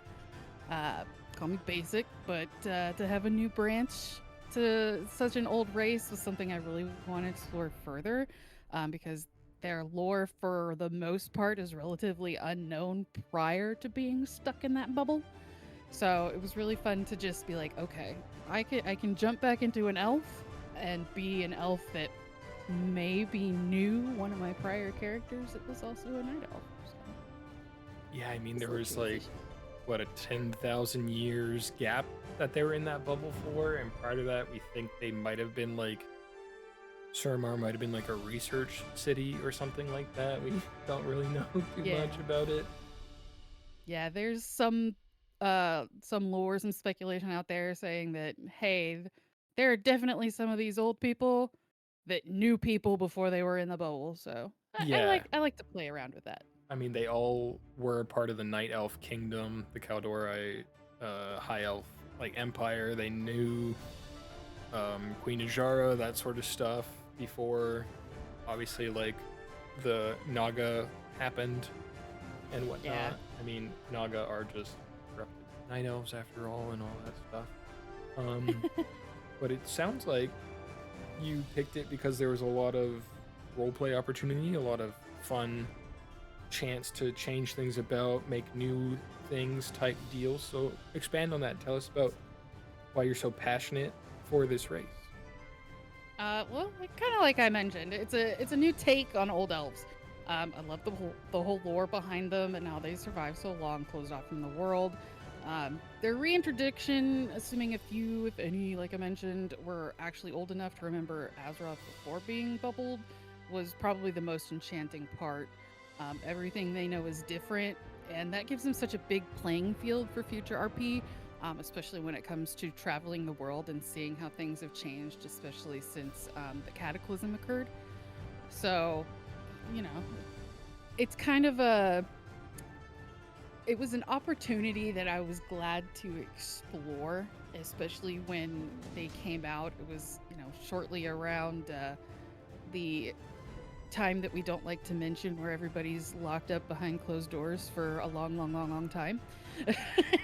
So a lot of socialization was made from having this particular character and getting to know people that were also locked away for a long time, so they didn't get sick. Yeah, that must have been quite the story that you had to write, and trying to figure out where within Suramar your character fit in, what they were doing during that 10,000 years, how they survived. Because I mean, obviously there's arc wine rationing, but it also depended, I think, on your place in society, on how much arc wine you got, and if you could kind of rub noses with the right people and all that sort of thing. So that must have been a really interesting time to sit down and be like, okay, so between this amount of time and this amount of time, this happened. Now I have to story tree this from the top idea down and figure out step by step what you want to do. Yeah, and I did that for the most part. So I've got a pretty good timeline from when Amaranth was in Suramar to the time where she was set free, so to speak. But a lot of it was definitely based on politics, and the higher the tree you are, the more you got. So, being a fun little RPer, I like to throw myself somewhere in the middle. She got enough. She shared. You know, Yeah, gotta pass keep your it friends around. alive. That's it. You don't want them to wither away and then maybe like attack you in the middle of the night as some psychopath or something, you know? Exactly. Now, elves have a lot of classes. Chaldorais, they could be a decent amount of the classes. Obviously, they can't be all of them. Elves in general do have all the classes, except, well, no, all the classes for like Evoker and Shaman, I think, unlocked amongst them. But Chaldorai specifically, obviously, only have a set few. If you could see the Chaldorai get a new class in Midnight, either that World of Warcraft already has and they don't have as a playable Chaldorai class yet, or from any other video game fantasy genre type deal, what would you like to see them get? Oh, I didn't know we could see about like other games. I mean, if I'm sticking with World of Warcraft in general, a druid, bar none. That was my main. That's what I loved playing back in the day, with elves. But I feel like they'd still have a connection to druidic magic, if nothing else, by arcane and the moonkin kind of thing. But that's kind of nitpicking. Looking at you, Blizzard, you still could have given them druid forms. You already have a cat form. I mean, come on. I'd personally love to be this big mana-infused beast running around. So, I'm a little biased when it comes to picking a certain class like that. So, Yeah. give me druid, please. And I mean, there's probably some Shaldorai, some Nightborn out there who have been around druids before the whole bubble thing, right? Like, that was a part Yeah. of their society. I mean, back historically when druids were only men and priestesses were only women, because that was a part of Night Elf lore for a long time until that changed, and obviously both were able to be both, which is good. But historically, like, they Progress. probably would have, yeah, progress, exactly, and the best progress. Historically, they would have been around druids, is what I'm saying. So Yeah. that knowledge is probably there. That teachings is probably there. I mean, Surmar's a big city with a lot of books. I'm sure Ellison has some druidic stuff somewhere. There's the boss that turns himself into a plant. Like, come on. Yeah, like there's definitely stuff there that if Blizzard really wanted to explore it and, give us something that I know some of us hope for, they could absolutely do it. Yeah, there's got to be a way. And with Midnight coming out, it's the perfect opportunity, right? Like, it's there. It's going to be about elves. It's going to be about the reuniting of all the elves. So throw them a bone with some new classes. As if elves needed any more time. Right? Because, Blizzard definitely doesn't show elves all the love while all of us have nothing or anything. Not at all. The poster childs of World of Warcraft or anything. No, definitely not. They love everybody. Yeah, totally. But with that being said, there's a lot of lore for elves in general. I know, like, Shaldorai, we have some lore, not a whole bunch, like you were saying. There's kind of like that whole what really happened during the 10,000 years thing, because we do have those cutscenes from Legion that kind of talk about it, like the Legion invaded, so they threw up the bubble, that sort of thing, yada yada, the Sundering, all that. That being said, who's your favorite lore character for the Shaldorai? Ooh. So it kind of sucks because they didn't give us a whole lot to work with regards to lore characters. I mean, yeah, we've got the NPCs that are in Suramar itself. I feel like around the world there could be so many more, even though we have a few on the Dragon Isles, and now with all the dwarf stuff, I'm horrible at remembering that one. But when it comes to the favorite lore character, I'm an absolute sucker for Margot. She's the gal who was in Suramar's Twilight Vineyards as the vintner. The place relied on her to basically give him the arc wine, so she was a necessity, and she was happy, kind, and absolutely didn't deserve to die. But that's my opinion. Well, Blizzard's really good at killing off NPCs that don't deserve to die. I mean, Dalaran Flower Vendor. Right? Oh my gosh. But yeah, no, that was Way to relive that horror. that entire vineyard area had a lot of good characters in it, and obviously has the tee hee ha ha I squish grapes with my feet quest, Exactly. which you do over and over and over again. But yeah, no, the whole story around the vineyard was really cool, and I like that they had more than just like a little bit of things to do there. They actually involved it a lot, which is good because Arkwine is a huge part of like survival within Suramar, obviously. Yeah, it's a pinnacle for survival. Yeah. They needed it. Without it, uh-oh. Bye-bye. Help. Yeah, just crumbled society. That shield would never go down, and then when it would just be like a bunch of skeletons and crumbled buildings all over the place. Yeah, no, thank you. Yeah. We kind of like our elves alive. Yeah, we do. That we do. So with my most important question ready to be asked, I shall fire away, as they say. If Elisan saw every timeline, do you think that she saw a timeline where Arluin didn't scam you of all your ancient mana for no apparent reason during the main Suramar questline? It is kind of funny that you do have this question because he was actually a good friend of Margot. He helped facilitate her killer's death, which I thought was one of the best outcomes I think I could have gotten from that whole quest line. Kind of a small world in that regard. But yeah, she probably did see one since she saw, and I'm air quoting here, every timeline. Plus, it would be a pretty cursed timeline for Shaldore, given the sacrifice he made for their benefit. But at the same time, another person could have easily been in his shoes. There's always more than one path to the same destination. It just happened to be him in this instance. True, and the ending of his story actually made me sad. That was like, right? Ugh. You weren't thrilled with this guy to begin with, but they turned the story around in a very unexpected way, because not a whole lot of us are really enjoying a whole lot of their writing. But they did a really good job with many of the storylines in Legion, and I not to toot my own horn, it's my favorite expansion since Wrath of the Lich King. So It was really good. it was really good. Look, Warlords suffered so Suramar could be made, okay? Yeah, I will concede to that. But like also But then they Arwen, get it. like you're like, this guy's a selfish jerk. I hate this guy. And then he isn't, and you're like, really? You just had to go and do Yep. that. Really?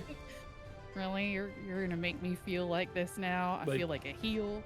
Yeah, you're gonna be the good guy now. You're really doing this to me right now. You butthead. Yeah, Ugh. that's exactly how I felt. Literal butt munch. Maybe not literal.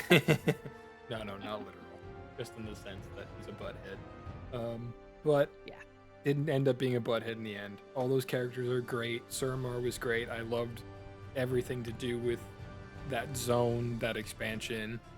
And yeah, no, I mean, look, Elisan might have seen a future where that didn't happen, but apparently she didn't see a future where she died. So Yep, never say never. yeah, never say never. Well, with that, Mira, thank you so very much for taking the time to do this interview, and I hope you have a great Tournament of Ages. Thank you for facilitating this interview, and I hope everybody has a fantastic time. We are going to party so hard. Woo woo! Hello, everyone, and welcome to the 2025 Tournament of Ages High Elf Race Rep interview. Now joining me is our High Elf Race Rep, Denori Flare Switch. Hello, welcome, and please introduce yourself. Hi, I go by the handle Ains mostly on Moonguard, but this is my High Elf Engineer Denori of the Guild of the Lassian Accord. Welcome, Ains. Thank you so much for taking the time to do this interview. Thank you for having me. What made you choose High Elf as your race? When I first came to the server, I came with a friend, and they were the one that talked me into it. I had only read the novels before then. That was all I really knew of the lore, but I had been playing the game forever. But they were really invested in like high elf lore, so they got me invested in it, and they didn't stick it out all the way with me, but I just kept on going and, you know, got involved in a lot of storylines and guilds, and here I am. I completely understand. Same thing happened to me. I started with the books. A friend introduced me to roleplay. They didn't stick around. I fell in love with the guild that I was in, and here we are. So what makes you so very passionate about High Elf? I would have to say it is the potential for variety in like building the stories. There's a large footprint left on the community from the guilds and the communities that have really helped foster high elf roleplay. Even back when it was like you couldn't even be, we didn't have void elves. You were humans that used the Orb of Sindori and prismed it for 4 hours in an event. It's definitely why I chose for Denori to be a high elf. She was always going to be an engineer, but I wanted to really dabble in the possibilities of role-playing like Magitech and approaching issues with how the race is trying to find unity between the Blood Elves and the High Elves, and how their infrastructure would have to like be updated to facilitate that. I remember the days of people having to magic mirror themselves to be High Elves. And if you forgot, you had to wait for the orb to come off cooldown and then try it again. Yeah, there was a lot of swapping. Everyone made sure that they had their orb ready so they could help their friends. Now, elves in World of Warcraft, even before the new classes started getting added into the other races, traditionally had more classes that they were able to play than others. They still don't have all of them, but, you know, more classes are being introduced to more races as we go through the expansions. Which class would you like to see your race get next? And it could be from any game. It doesn't have to just be World of Warcraft. I know last year that I said druids, and I'm sticking with that. There's a lot of options for forms. You know, you could Lynx forms, and you have the Everwardens already. I do have to say, I would probably be more excited for a Tinker class. It's been speculated, and I'm just fingers crossed. One of these days they'll listen. I want the Tinker class. Every year on social media, someone makes a big, oh look, they just unveiled the Tinker class thing at Every BlizzCon. year on social media, MMO champion, my beloved, please stop getting my hopes up. They do like the troll. Now, out of all the High Elf lore characters within the game, and there are quite a few, which would you say is your character's favorite High Elf lore character?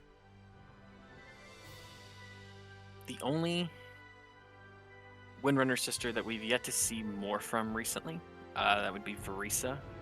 Midnight's going to be a very good time for that to kind of shift, because I'm sure they have something big lined up to finally reunite the Windrunner sisters. But Sylvanas had her spotlight, and Ilaria is having hers right now. So now that Verisa doesn't have the Violet Citadel to stand around in anymore, because it is in pieces, her time is probably approaching. R.I.P. Dalaran. R.I.P. Dalaran. Well, you know, maybe we'll see more of her family as well, because she did have children with Ronan.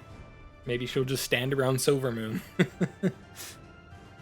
Oh no, not another standing. Another idle NPC. That's all she's been doing since Wrath. Yeah, she's getting that leg workout in, you know, building up those calf muscles. Now, the Quel'Dorei can be an interesting middle ground between the factions. Where does your Quel'Dorei feel most at home these days? Oof. Like physically, or within like politically between the different, like the Sindori? I guess we could go with the political, but like where I guess most comfortable your character feels nowadays. She's definitely spearheading the approach to how the infrastructure is going to improve, because she's fighting for unity between all of them. She feels comfortable among all of her people. She feels comfortable among the half-elves. Like, she's not one of the ones that really turns her nose up when there's like a half-blood. She believes that any people of elven blood are part of that fight towards unity. It's what she's working with the Accord, and it's what she's working with by herself. She, more than anything, champions collaboration between all races. Scientists, engineers, artisans, crafters. If it requires ingenuity, she wants to see it forwarded, and she wants to see it all come together. If it comes together to help her people, wonderful. If it comes together to help others, wonderful. But from a people that is so broken, you've got the Sindorai, you've got the Rindorai, you've got the Queldorai. They're all, I suppose, in more recent years, working together more than they ever were before with the faction divide. But her focus hasn't exactly been on her people in the past years as much as it has been on innovation, period. Okay. So it sounds like Midnight's definitely going to be the expansion for your character, because they're really building up that elven unity and trying to bridge that divide. In everything she does. So I am so ready for Midnight. I think we all are, and we cannot wait to see the teasers just after the tournament concludes in August. I think like around we're supposed to be getting teasers, so that'll be fun. Thank you so much, Denori, for joining me for this interview, and I hope you have an amazing Tournament of Ages. Thank you for having me. I hope you do the same. Hello, everyone, and welcome to the 2025 Tournament of Ages Blood Elf Race Rep interview. Joining us is the Blood Elf Race Rep, Leftazad. Hello, welcome. Thank you for taking the time to do this interview with me. Please introduce yourself. I'm, like you said, I'm Leftazad. Leftazad Dreadlight is the full character's name. I play a Thalassian Magister. I have for about the last 6-ish, going on 7 years, I want to say. Awesome. That's a long time to be role-playing a character. You know, some of us are in that longevity of the same character, and it's always fun, always cool to see how they develop. With, like, before that 6 or 7 year time frame, what made you choose Blood Elf? Well, I wasn't really playing before that 6-7 year time frame. I'm a BFA baby myself. But when I first started playing World of Warcraft, I was drawn really to 2 races in particular. One of them was Blood Elves, the other one was Draenei, and it was for basically the exact same reasons. I thought that the sort of almost racial obsession with the light was very interesting, in a way that, like, I tend to like races that have a little bit more of a religious kick to them, but I thought that both of those races were doing it in a very interesting way. I originally did actually play Draenei for quite a bit, but I ended up settling into Blood Elf after I played through the majority of the Burning Crusade storyline, and I just fell in love with, like, really it was Black Temple. I think it was. I started running through Black Temple and started asking questions like, wow, why are there so many Blood Elves in here? There are like, a I lot thought this in was Black supposed Temple. to be... Yeah, because I was, I played Alliance at the time because I was playing Draenei, and so I was running around and I was like, wow, there's a lot of Blood Elves in here, and I'm not noticing a lot of Night Elves. Why is that? Which led me into a gigantic lore deep dive, and started reading about the Sun Fury. I started reading about Kael'thas, and I was like, wow, there's a lot more to this one than I thought there was. Yeah, there's a whole, like, deep plot that's integrated in the Black Temple that goes through books and, years of writing and Yeah, multiple characters. all of those crazy Burning Crusade era comics about like Anvina T and all that, and I was like, wow, this is creative. Yeah, it's I back was when Blizzard used to put out all the graphic novels and everything. Oh yeah, I love those graphic novels. There was the one of the first real interactions that I had that solidified me onto it. Because I usually play wizards of some sort. It's not something I end up trying to do, but it usually is just something that ends up happening. And I thought it was hilarious because I was playing a Nightborn at the time, and one of my friends mentioned they were standing next to me on their Blood Elf character, and they said, "You know what's crazy? My arms on my Blood Elf character are bigger than your legs on your Nightborn character." And I went and I looked, and I was like, "Wait, that's real." Yeah, they are very frail, but you know, I thought 10,000 it was years of living in a bubble will do that. Yeah, I thought it was really funny that the concept of like the elves that are sort of martial and lift weights. I've always described them that way. Like the blood elves are elves that decided to lift weights instead of reading books. But they are also, I mean, they also read books, so it's kind of the best of both worlds. Yeah, they're not just a gym bro. But Yeah. would you say Black Temple and like kind of the old books and everything is what what sparked your passion for Blood Elves? I would say that in general it was the combination of Black Temple and the Shattered Sun Offensive patch, which I didn't play, but I went back and sort of reviewed it later when there weren't, I guess, a million people milling around like mites. I got the ability to sort of, walk through it when it was calm and peaceful and absorb everything. That's what I thought like to that do was with patches. very interesting. Yeah. I usually give it a few days, sometimes a week. But yeah, no, that is very interesting. And that's a great patch too. I mean, TBC had like a lot of good story in it. Oh, for sure. I mean, it wasn't just Blood Elves that got a ton of cool stuff. I mean, I would be remiss if I didn't at least throw an honorable mention to the Draenei stuff in that. It's so good. Very true. Yeah, everyone got a little bit of something. And I mean, it makes sense considering, Blood Elves and Draenei were brought in specifically for the Burning Crusade as playable races. We obviously knew about the Blood Elves and the Draenei prior to that, but playable races they became in the Burning Crusade. Sort of like dark mirrors of each other. Yeah. Which I really enjoyed. Exactly. And that sort of leads me into my next question. Being that they were brought into Burning Crusade, they were literally the first two races added to the game after the original, like 6 Alliance, 6 Horde, or whatever it was.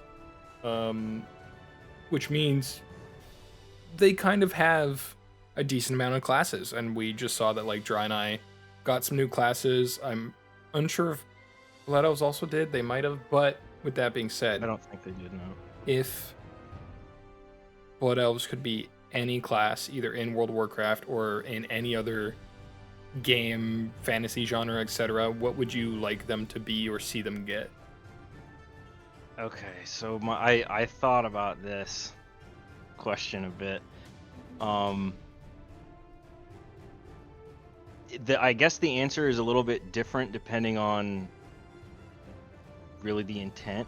If it's like, if it was me being the character and like I can just go and like my life is now replaced and I'm this thing now, mage, 100% mage. I would just run around and like, I don't know, I can wave my hand and my dishes do themselves. That sounds sick. That sounds incredible. I would love that. If it was just lore-wise though, my favorite class in probably anything is Demon Hunter. I just like, I did the intro quest line, like the starter quests for Demon Hunter, and I lost it. I loved how over the top it was compared to like going through, you start as like a level 1 human and you're like, welcome to Elwyn Forest. You're running around. Oh, go kill a Murloc. And then your starter quest for Demon Hunter is, welcome to life, Demon Hunter. Go conquer a planet immediately. You have no choice. Yeah, it's a pretty metal so that was- start. It's a really metal start. I love that like metal album aesthetic that the whole class has. If it was something to earn me community good boy points and something that I frankly just think that they should have, it would be Druid. Blood Elf Druid, I think, is something that they should, not only should they just have it, I think it's very thematic as something that they could get going into like midnight maybe. Like a Druid spec that comes out of like an emerging group of Thalassians, I think Void Elf should get it too. But Thalassians just turning to nature with the help of like the reconstituted Dragonflights, Farstriders, you know, going and talking to their distant cousins under Emir Drasil, and then coming together to heal the dead scar and reconnect the land to the mother tree of Eversong Forest. Blizzard, you can take notes, by the way. You can steal that if you want. Having a Dragonhawk flight form, a unicorn travel form, like an Eversong Lynx sort of cat form. Add Sunkin just as a fun thing to do. I don't know. It just, I think people would be frothing at the mouth for that. Like that sounds like something tons of people would reroll to.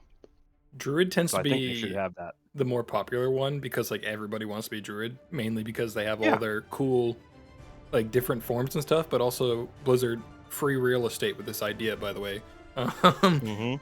But the best part is Call me. Midnight is supposed to be focusing on like the rekindling of like bringing all the elves together again, right? So Belf Druid, not that far off of a possibility, you know?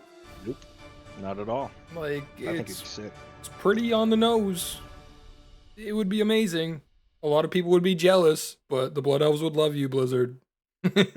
You know? People have been asking for it for a long time. Exactly. Come on, you even got in that one raid in Suramar, you've even got that one guy who turns himself into a plant with arcane magic. Make it happen. Come on. We have the precedent. Everyone wants this. Just let it happen. The botanist boss, yeah, that was crazy. Yeah. Kavarn, I think his name was. Yeah. Now, being that Blood Elves have been in the game since Burning Crusade, we've known about them for longer. They got a lot of lore. They got a lot of characters. Out of all the Blood Elf lore characters, who's your favorite? Well, I'm gonna sound like a bit of a hack if you're like looking at the screen right now, but it's probably Kael'thas, I would say. Gasp! Who would have guessed? Who could have guessed that? Kael'thas is a character that I have loved since the moment that I heard about him. I really, really enjoy basically every single part of his quest line and his story and everything, like all the way through Warcraft 3 all the way up to Burning Crusade. Because I just think that it makes sense. It feels very human in a weird way, because I guess he isn't.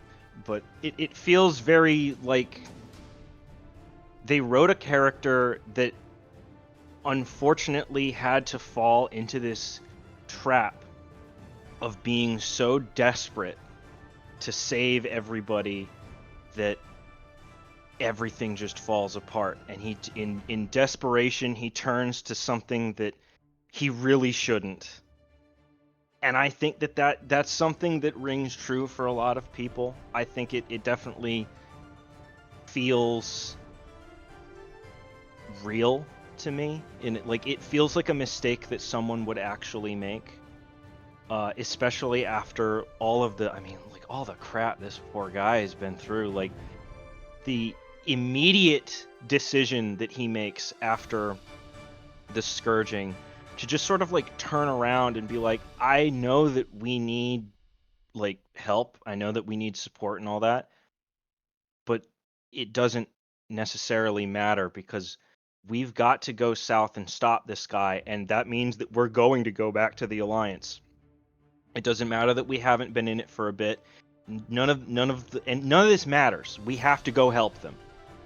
only for them to be immediately spurned because they made friends with snakes or something. It's just, it gets me in the gut. I don't know. It feels very, it's brutal, but it makes sense. You do get I to really like see that. a lot of like his kind of fall from grace, if you will, in like the Illidan book. That was a crazy Yeah. read. It And was a very crazy read. like his whole story is very human because if you think about it, it's the same thing that happened to Arthas, right?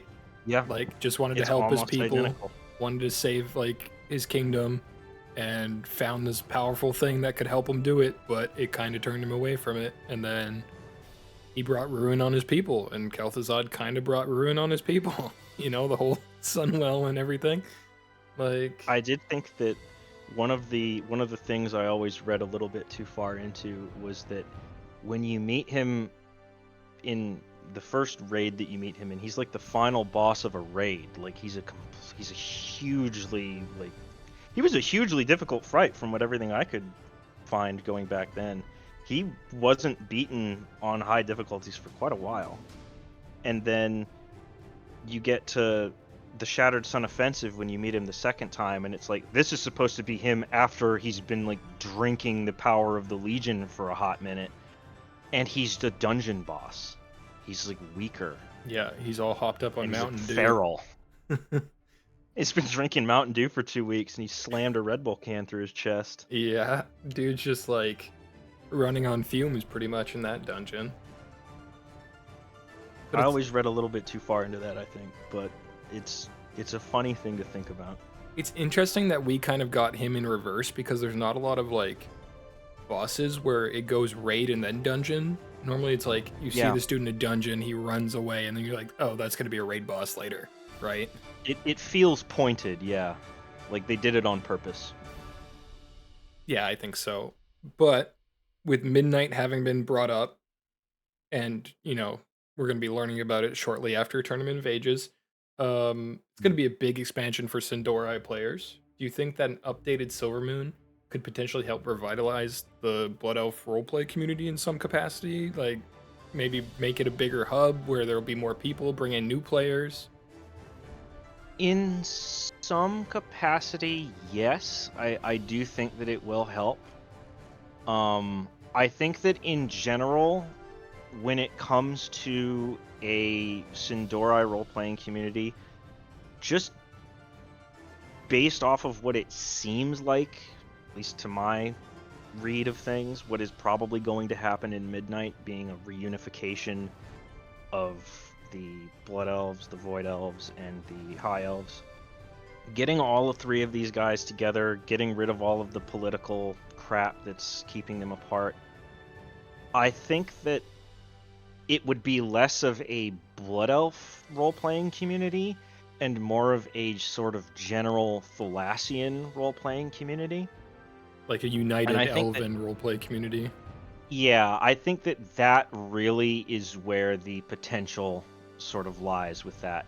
I think that you could try and go the direction of making, you know, a Blood Elf-centric thing. But I think that in general, people would be a lot more receptive to the idea of a Thalassian unity group, like, as a whole. I think I know as a they're a whole it decent- would be like a lot more interesting as well, right? Because if it's just one of the like 3 or 4 elven groups, it could become very like restrictive and then die out again really quick.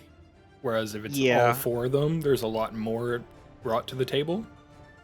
The restrictiveness of it, honestly, I think is when you have all of these groups sort of spread out.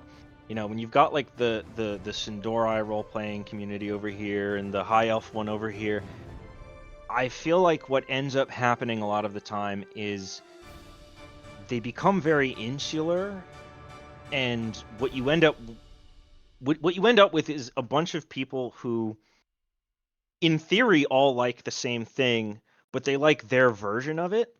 Whereas if you had a Thalassian in quotes role-playing community where you sort of smash them all together, all of the weird like interracial politics between these guys. Really, it's just politics. They're not really even races. All of the politics would kind of get resolved in roleplay, whereas if you had them separate, it's kind of an echo chamber, like where people will just sort of sit in and go like, well, they haven't really heard a lot of the other side of things from other people because they're so, they're so separate. So I think if they were to be brought together, I think that there would be a lot of interesting dialogue that would happen that would not normally happen otherwise. I completely agree. I think it would be a lot better if it was everyone coming to the table. And with that being said, I want to thank you so much for taking the time to do this interview, and I hope you have a great Tournament of Ages. Well, you too. Thank you for having me. Hello, everyone, and welcome to the 2025 Tournament of Ages Rendori Race Rep interview. Joining us today is our Rendori Race Rep, Celeste. Hello, welcome. Thank you so very much for taking the time to do this interview, and please introduce yourself. Thank you so much. My name is Celeste, or Celeste Rune Whisper in game, and I am the Rendori Race Rep, and I am super excited to be here, and thank you so much for the opportunity. We are going to jump right into our first question, which is, what made you choose Rendori as your race?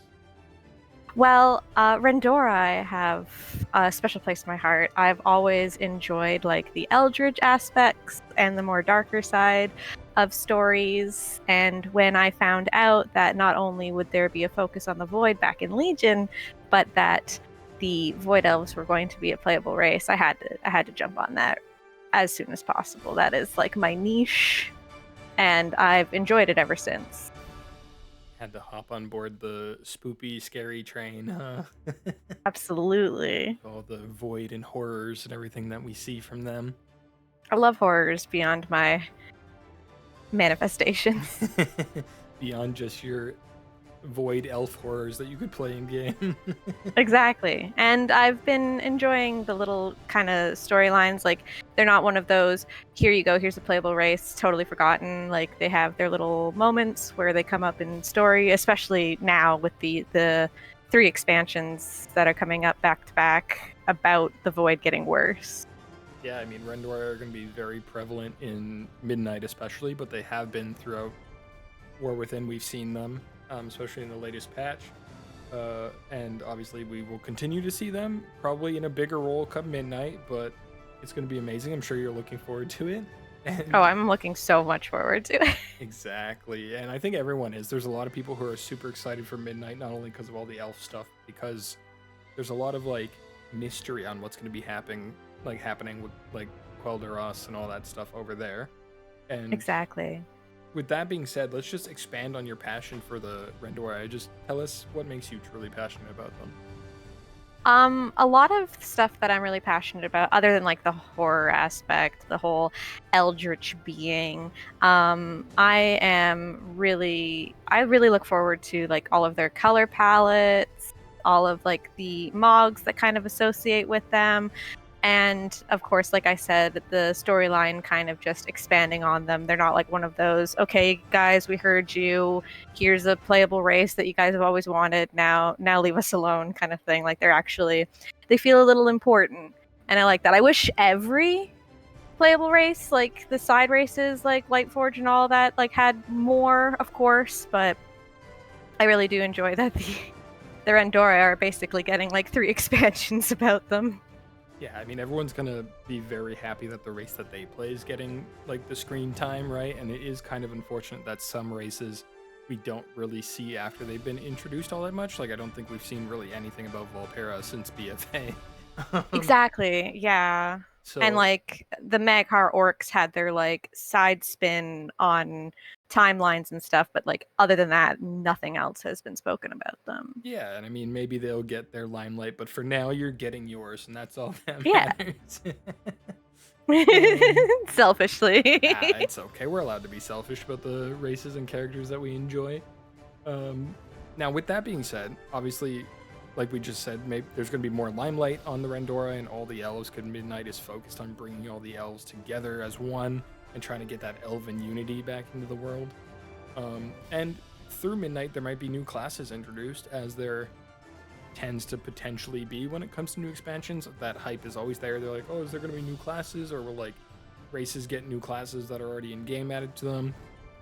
If that happens, what would be the class that you would like to see the Rendorai get, whether from World of Warcraft, any other sort of video games being adapted into WoW, other fantasy genres, that type of thing?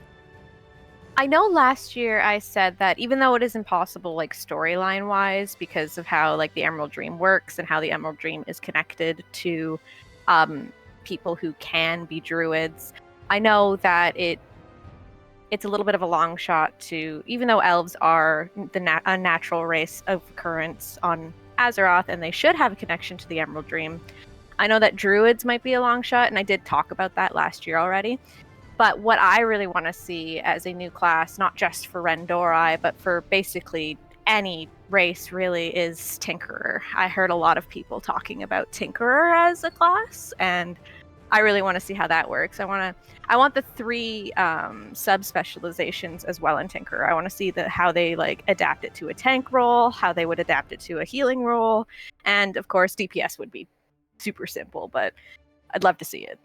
I think the Tinkerer hype has been around since like Warlords of Draenor. I just remember that like fan edit of like a screen at BlizzCon of the Tinkerer stuff on the screen, and yeah, it would be really cool to see. But before I dive too much into Tinkerer, because I have talked about it with several people throughout these interviews, I don't think Void Elf Druids are too far out of like left field to say, like, so to speak, considering that I don't think Blizzard really cares at this point, considering there's Minari that you could play as now, and they could be paladins. So that's true. That's true. Though, if we are like sticking to lore, I feel like the manipulation of Void might disconnect them severely from the Emerald Dream, and a lot of people will argue that elves are too embedded in the arcane, which is what disconnects them. But I still feel like at least elves, all elves, not just night elves, should have that opportunity. If not void elves because of their corruption, then perhaps with the Fel now leaving blood elves and high elves just not being corrupted at all, I feel like the rest of the elves should at least get the druid spotlight. I'll be okay if the void elves don't, but the other elves for sure. At least you'd think maybe the Shaldorai, since they're kind of the closest to the like night elves, so to speak, in terms of like they were a part of the Night Elven Empire, and then they were under a dome for 10,000 years. Yeah, and the druid forms for the Shaldorai would be like super neat too. I know that a lot of people will say, well, the arcane, it corrupts, it will disconnect them from the voice of nature. I don't really feel that that's true, since the arcane is embedded within Azeroth itself anyway. The void maybe not, but yeah, arcane definitely though. Now to double back to Tinkerer, I would like to think that it would probably kind of be like Hunter from WildStar, in the sense that they could be a range tank where they could throw down turrets, or they could have like a mechanical pet with them, and that'll go in and do like most of the tanking. And then they could also the heal role and the DPS role. Yeah, that is true. And they can also probably like take some inspiration from like the SWTOR stuff too, because I know that at least for the healer spec of Tinkerer, I know that they have more mechanical healer specs from like SWTOR, and like Ana from Overwatch 2. Like you're just like shooting people with like darts of medicine kind of deal. Just shooting them with syringes. Yeah. And we do have the Band-Aid gun in game already, so exactly that could come into play for reals. That would be amazing to see, honestly. Just like this Tinkerer running around and someone's like, I need healing, and they just turn around and like shoot them with a dart or something. That would be hilarious. Exactly. That'd be so good. You just like throw down a flask on the ground and it does like a big AoE heal. Yeah, or there's like flasks that you could throw down to do like dots or something, right? Like even damage. Yeah. That would be really interesting. Or you have your healing turrets, your damaging turrets. There's a bunch of things that Blizzard could definitely do with Tinkerer. Definitely. Yeah, no, I'm excited. I hope that comes in. I know everyone's kind of hyped for that. Everyone's always hyped for like new classes, but Tinkerer's kind of been in like the hype sphere for a long time now. I know. It's really like a missed opportunity on Blizzard's part, because I feel like they would rein in a lot more potential player base if they would jump on that hype, especially if it's been a hype since Warlords of Draenor. Very, very true. And to kind of get back to the Rendori, obviously we got them in like post BFA, I think, or around that time. There's been some lore for them in game. There's been much, and we don't really have a lot of like, I guess, prevalent Rendori lore characters. But do you have a favorite Rendori character? Yeah, it's gonna be Umbric for sure. I love him. He's so cute. We love to hear it. Just tell us about of like why it's Umbric. Because he tries so hard. He does feel guilty that because he was told no, don't do that a lot before he went out with his little team of scientists and created the Rendori accidentally. He kind of admits that, yeah, he was a little overzealous on his opinions, a little overzealous on his wants, and he did cause a lot of harm to a lot of people because he thought he was doing the right thing. And then during BFA, you see him trying really hard to kind of rectify that and kind of prove that you could take something that is initially bad and try to make something good out of it. But unfortunately, with the Void, no one, especially mortals, have ever controlled it for long. So I do love his efforts. I just don't know how long it's going to last, lore-wise, before he goes cray-cray, but he's just cute when you try to, like, when you do his quests in BFA, and he's, like, just trying to be a goody-goody. Yeah, I mean, he's trying to do right by his people, and it's putting a lot of strain on himself, obviously, so hopefully that doesn't erupt into him being, like, some boss that we have to end up fighting in Midnight, where the power just overwhelms him and turns him bad, like that orc in, not that orc, that warden in Legion. Exactly. In Legion, that we think is good, and then the Fel overwhelms her, and then we have the fighter, and we're just like, no. Yeah, exactly. It would make sense for sure, but it would definitely be heartbreaking. And if it does happen, I really hope they give him like a raid boss slot, because if he's just a quest boss, that would, I just feel like, would kind of take away how important Umbric is. Yeah, I mean, making him a dungeon boss would be very, like, just sad to see.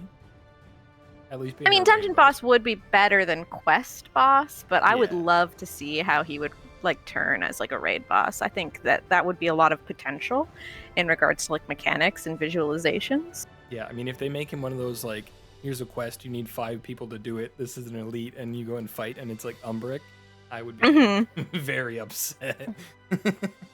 Same. Hopefully only good things for the good boy. Yes, exactly. Well, with that, I'm going to move on to our last question, which I think is kind of like a heavy-hitting question for the story overall. But do you think that the Rendori will eventually be welcomed back into Silvermoon Society in the future? Realistically, probably. I personally have kind of an iffy problem with the trend that Blizzard's been doing with storytelling lately, where everybody can be redeemed. And I'm not saying that Void Elves can't be. It's just that not everything has to be.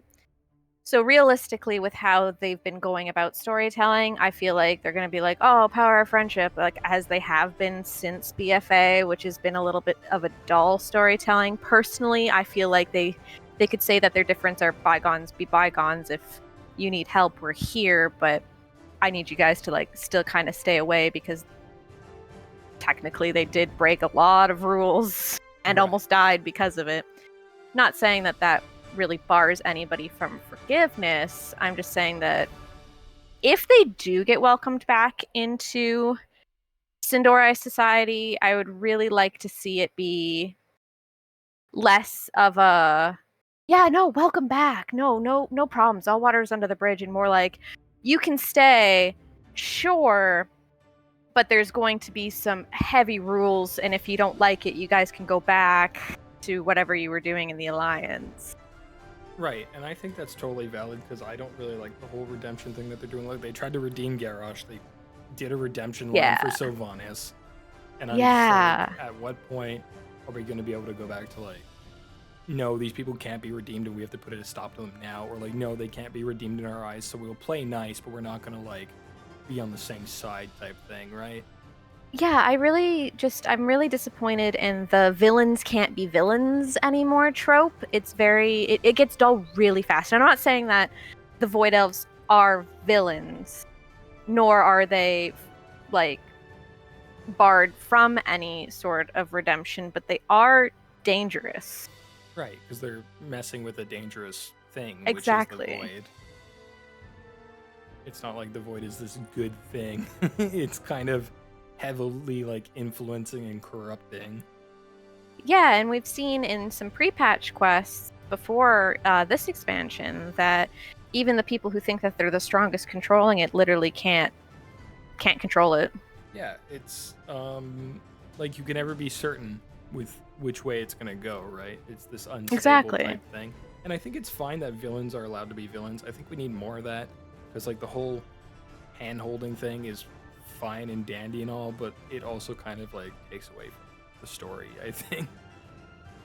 It really does. And I don't know why antagonists can't be antagonists anymore. I don't feel like that's inherently bad. In fact, that's how you push a story forward. So that's just my opinion. I don't think that the Void Elves can't be redeemed. I'm just saying that if they are going to try to do a hand-holding thing, I feel like it should be very steeped in skepticism. Yeah, there should be. They a lot are of rules, very dangerous people. for sure. Yeah, they should come. There should be a lot of like apprehension, I suppose, and there should be a lot of rules and like, hey, if you're coming back, like you'll be here, but we won't like it, type thing. You know. And if they do come back, there are certain parts of the city that they're not allowed in. Like Yeah. they can't go to the Sunwell. Right, because they might just corrupt the Sunwell, and Exactly. that's already happened in the past, so they can't really risk that happening again, because that Exactly. kind of destroyed their whole society almost. Yeah, precisely. So yeah, no, I 100% agree, and I just want to say thank you so very much for taking the time to do this interview with me, Celeste, and I hope that you have an amazing Tournament of Ages. Thank you so much for having me here, and you as well. Happy Tournament of Ages. Welcome to the 2025 Tournament of Ages Volpera Race Rep interview. Joining us now is our Volpera Race Rep, Iska. Hello, welcome. Thank you so much for taking the time to do this interview, and please introduce yourself. Hello, I'm Iska. I'm the Volpera representative this year, and it's nice to be here and talk to people about Volpera because I love them very much. So speaking of your love for Volpera, can you tell us what made you choose them? So, it wasn't really super deliberate at first. I'm very much I don't know about you, but I'm the character just kind of appears crystallized in the moment, and suddenly I kind of know what I want to RP person. So it was kind of retroactive for me. You know, I enjoyed Voldude and the quests and the faction and everything, but it wasn't really until I went through character creation and was like, oh, I really know what I want to do with this character, that it really kind of started to snowball into like, well, this is going to be my thing for the foreseeable future now. Just it was the more, other Volpera that I interacted with, and the more Volpera community I learned about, and the Volpera group within my guild that we kind of built up. It's not, a spur of the moment decision of why I chose Volpera, but it was kind of a why did I stay Volpera, if that makes sense. That totally makes sense, and I completely understand the whole like vibe of the character type thing, because a lot of games where you have options, for me it tends to be what kind of customizations they have, unless Yes, it's a big time. fantasy game. Yeah. And then I already know what I'm gonna pick. Like most games, if there's dwarves, I'll go dwarf. But Yeah, like you've kind of got something that you're drawn toward already, but you're kind of flipping through it, and all of a sudden you go, oh, what if I made it this? And then from that, like, visualization, it's just kind of a springboard into, like, oh, I know exactly what I can make this into. exactly, like once you get to that certain aesthetic you like, even if it wasn't the initial like race or whatever that you wanted to pick, you're just like, this looks really cool, and I'm kind of vibing with this, and there's like that immediate kind of like connection to your character. Yep, exactly. And then it clicks, and then it's what that character, then it's kind of what that character becomes tied to that makes you, like, stay in that space. really. Exactly. And it sounds like, since you've been playing Volpira for a while now, that you are quite yes. passionate about them. So why don't you expand and tell us why you're so passionate about Volpira? Oh boy. I could literally write a book about this, because you're right. Like, I've been playing a Volpera as my main for, gosh, it's been 5 years now since the BFA patch that they released, give or take. I'll try to keep this short, but if I, start going off, just bring me back in. I think I talked to you about this in the past, but as a starting point, like, there's a lot of complaints or just talk about how we don't have Volpera lore, right? Beyond a couple of implications, we don't really canonically or like firmly know their history or their culture or where they really came from. And it is true, we really don't know, but I kind of love that. Those complaints are valid, like, and they do come from people who love Volpera as much as I do, and they want more for them. But for me, like, that lack of lore and that lack of knowledge is like it. Like, I want one race in Warcraft where that's a defining trait, and I hope that stays Volpera forever.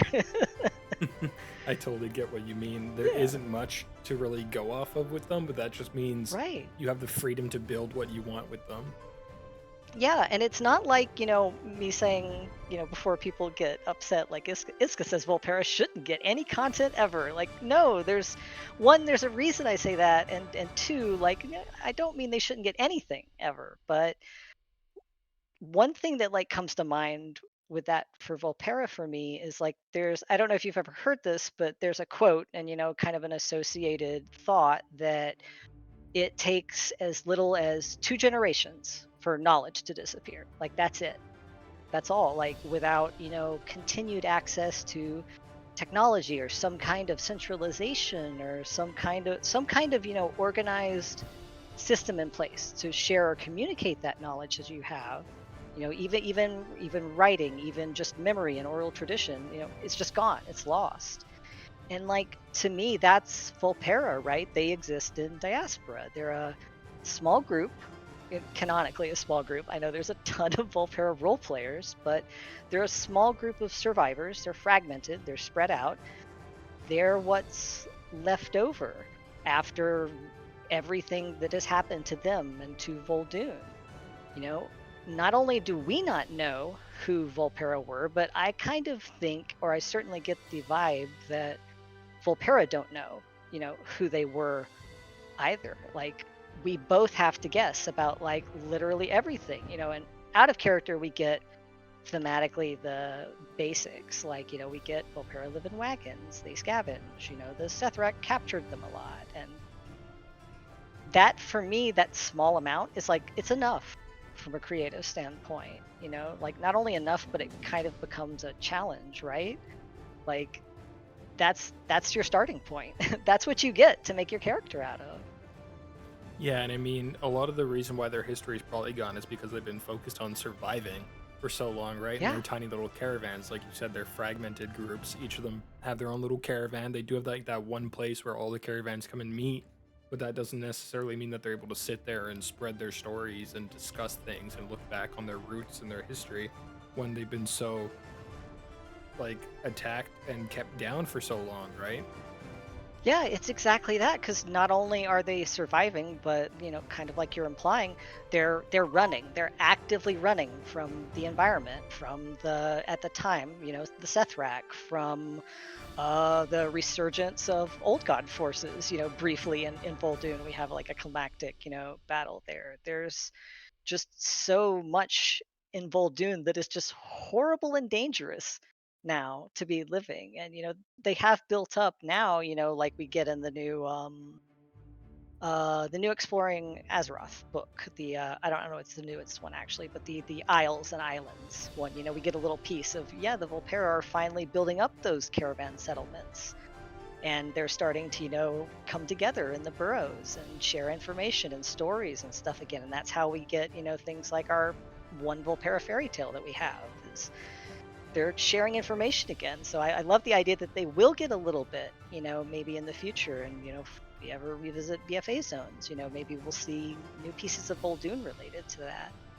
And I think that But, might be one thing that people don't totally get is there might not be anything super present in game, but there is books Yes. and other content that Blizzard does put out that gives tidbits here and there. Yeah, it's a small amount. It's a very small amount even in those other media, but you kind of have to scrape for anything that you get when you have a highly niche interest. But I like it. I like that it provides a limitation, but also the opposite of a limitation. It is kind of hard to find this level of creative openness with elven or human or orcish cultures too, which it's not shade on any of those groups directly because they have a lot of other content in exchange, but even though you still see things like custom clans and houses and aisles for houses and stuff like that, I think you get a lot more pushback in those communities because of how codified that lore is. It's under very high scrutiny from other players, and that can not always, but it can inhibit creativity, whereas Volpera don't have that sort of rigid structure around them, so that inhibition just isn't there. Right. There's a lot of obviously deeply rooted lore with humans and orcs and elves because they were the original races for World of Warcraft, right? So there's a lot of stories written about them. There's a lot of lore. There's a lot of development over the years, and maybe we'll get that in the future with Volpera and maybe Midnight, maybe Last Titan, or wherever World of Warcraft goes. We don't really know yet. But speaking of Midnight, I'm going to kind of move this on to our next question. Yes. Throughout the expansions and patches and stuff, Blizzard has been adding new classes into the game. Volpera don't have all the classes unlocked, like most races. If you could see them get a class from either World of Warcraft or any other fantasy genre game, etc., what would you like to see the Volpera get? So, first off, there's the big ones, right? I think who doesn't want Paladin and Druid unlocked for their race? Really, it's with Volpera too. There's no again, there's no rigid lore reason why we don't have those things. They have access to priests. The light has obviously entered their culture somehow. So I would love to see, Volpera Paladins. I would love to see Volpera Druids especially. I think there's a lot of room for, my angle is kind of a narrative one, rather than a gameplay one, because that's what's most interesting to me at this point in my Warcraft life. But it would be really cool to see a faction of Volpera Druids working on reclaiming Boldoon, supporting reintroducing all of the life that was raised from there, because we know from some of the questing there that Boldoon wasn't always a horrible desert, right? It was once a totally different biome that kind of lost its vitality after Cithralis was killed and the Cithraxi invaded and all that stuff. And then how do you reconcile that with the fact that it's something new now? I would love to do that. I would also love to have cool Volpera Druid forms, like vultures and hyenas and stuff like that. The Druid forms are always the seller for Druid to be given to a class. Yes. Is the own custom forms. Kind of the same thing with the Paladins, right? Because Volpera Paladin would be you'd get a holy ram for your divine steed or something, right? Yeah, rocking a holy alpaca. Yeah, exactly. I guess. Just a holy dolly or dot. They could make it work. They could. Yeah. And I'd like to think that for Paladins, I don't really know their priest lore, but I would imagine maybe it would be based off of Loas as well for their light. I'm not entirely sure. Yeah, well, we don't have it. We Yeah. don't know their priest lore. We assume because it's the most obvious thing that maybe from this they absorbed this from the Zandalari. That's where they got light worship, and that it would be through Loa. And would it be through Loa that the Zandalari have? Would they have do they have their own Loa that we don't know about? That could be super cool. But also they could have something I don't know if you actually know this. There's actually a huge fan canon project among Volpera about light worship and paladins and stuff like that, where people have made, like fan-made Loa that exist specifically in the dunes. And, how can we make it so that light worship is a Volpera thing rather than just saying, oh, they got this, from some other culture. Right, like a giant passion project on how to make it their own and not just like they learned this through like osmosis or something, right? Like, yeah, exactly. I like that, and I did not know about that project. I'll definitely have to check it out. Speaking of like Volpera lore and stuff, though, this ties into our next question. And being that there isn't a lot of Volpera lore, or really a lot of Volpera lore characters, this might be easy or it might be hard. But out of the Volpera lore characters, who's your favorite and why? Okay, so I was actually thinking about this the other day, because you're right. There aren't. There are not many lore NPCs that are Volpera, or out of those lore NPCs, we don't have many that have things like voice lines, literally any whatsoever, or, appear more than in one single quest somewhere. I mean, we have a lot of really cool bit characters. I don't want to minimize people like what's their name? Apprentice Scrumpy in Dragonflight, making Kirin mistakes and stuff like that. But I was thinking the other day about our original NPC cast from BFA. We have our leader, Kiro, who doesn't and did not do very much. We'll just say that because that's a nice way to say it. he's a very neutral force, right? He's helpful, he's level-headed, he's motivated towards his people, but he's very inoffensive. And I think that's his survival mechanism, is, solving problems and not being the problem, at the cost of things like a personality, unfortunately. But, that's what it turns out to be. And at first, basically since BFA, I've kind of been on that bandwagon too of Kiro doesn't do anything. Kind of lame, right? Like, the meme is that he sits in the Valley of Honor and he vapes because he doesn't do anything at all. He just sits over, by the water's edge over there in Urgavar. But if you look in comparison to Kiro, I don't know if did you quest through Vol'dun terribly much? I did the entire zone. Okay, cool.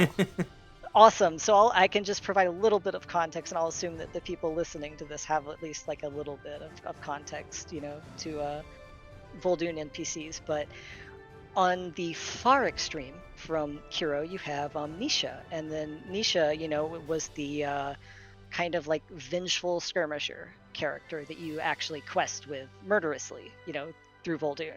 And I think that she is most people, maybe not most people, but like a very large population of people, like she's their archetype, right? Like, she's the model, like the inspiration for a Volpera adventurer player character. She's sorry, I keep going AFK because I get excited talking. She's like brutal, she's efficient, she's no nonsense, she's things that deliberately contrast with being like a small, cute fox person, right? Even just being cold and disciplined and, very martially like effective. But on the other extreme, you have the polarizing character, the one that people either really like or, more commonly, maybe really don't like. And that's who I was thinking of, because I realized she's the one that I think I'm most compelled to say something positive about. Because there's a lot of negativity about her, and obviously it's Mira, right?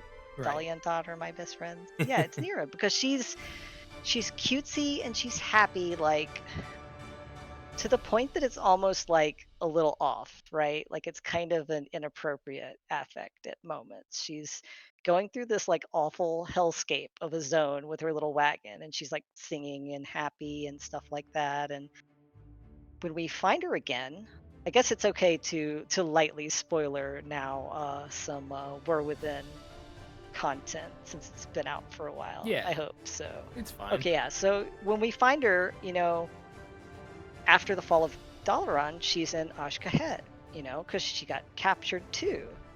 and she's really cheerful and really happy again. But it's also like Roger Rabbit, like cartoon logic. Like she's already escaped. She's already taken her, bindings off, and she's like, "Oh yeah, I'm ready to go whenever you are." Like I can only escape when it's funny, but I'm ready to go. She feels kind of minimized into that like cute, happy, cartoony aspect, but she's still capable.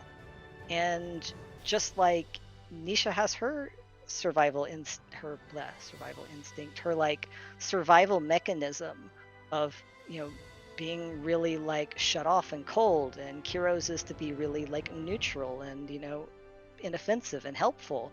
I think hers is optimism and happiness and stuff like that, because optimism is a form of resilience too, right? Like even Right. toxic resilience sometimes.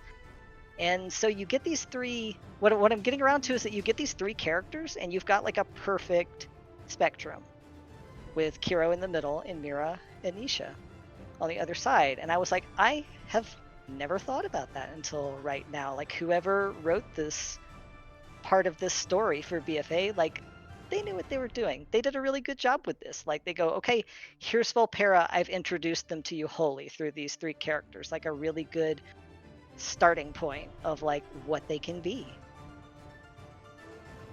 Yeah, they're each like their own individual person and kind of have a different like characteristic from other lore characters already in the story, right? So it was a good three characters to introduce us to this new race.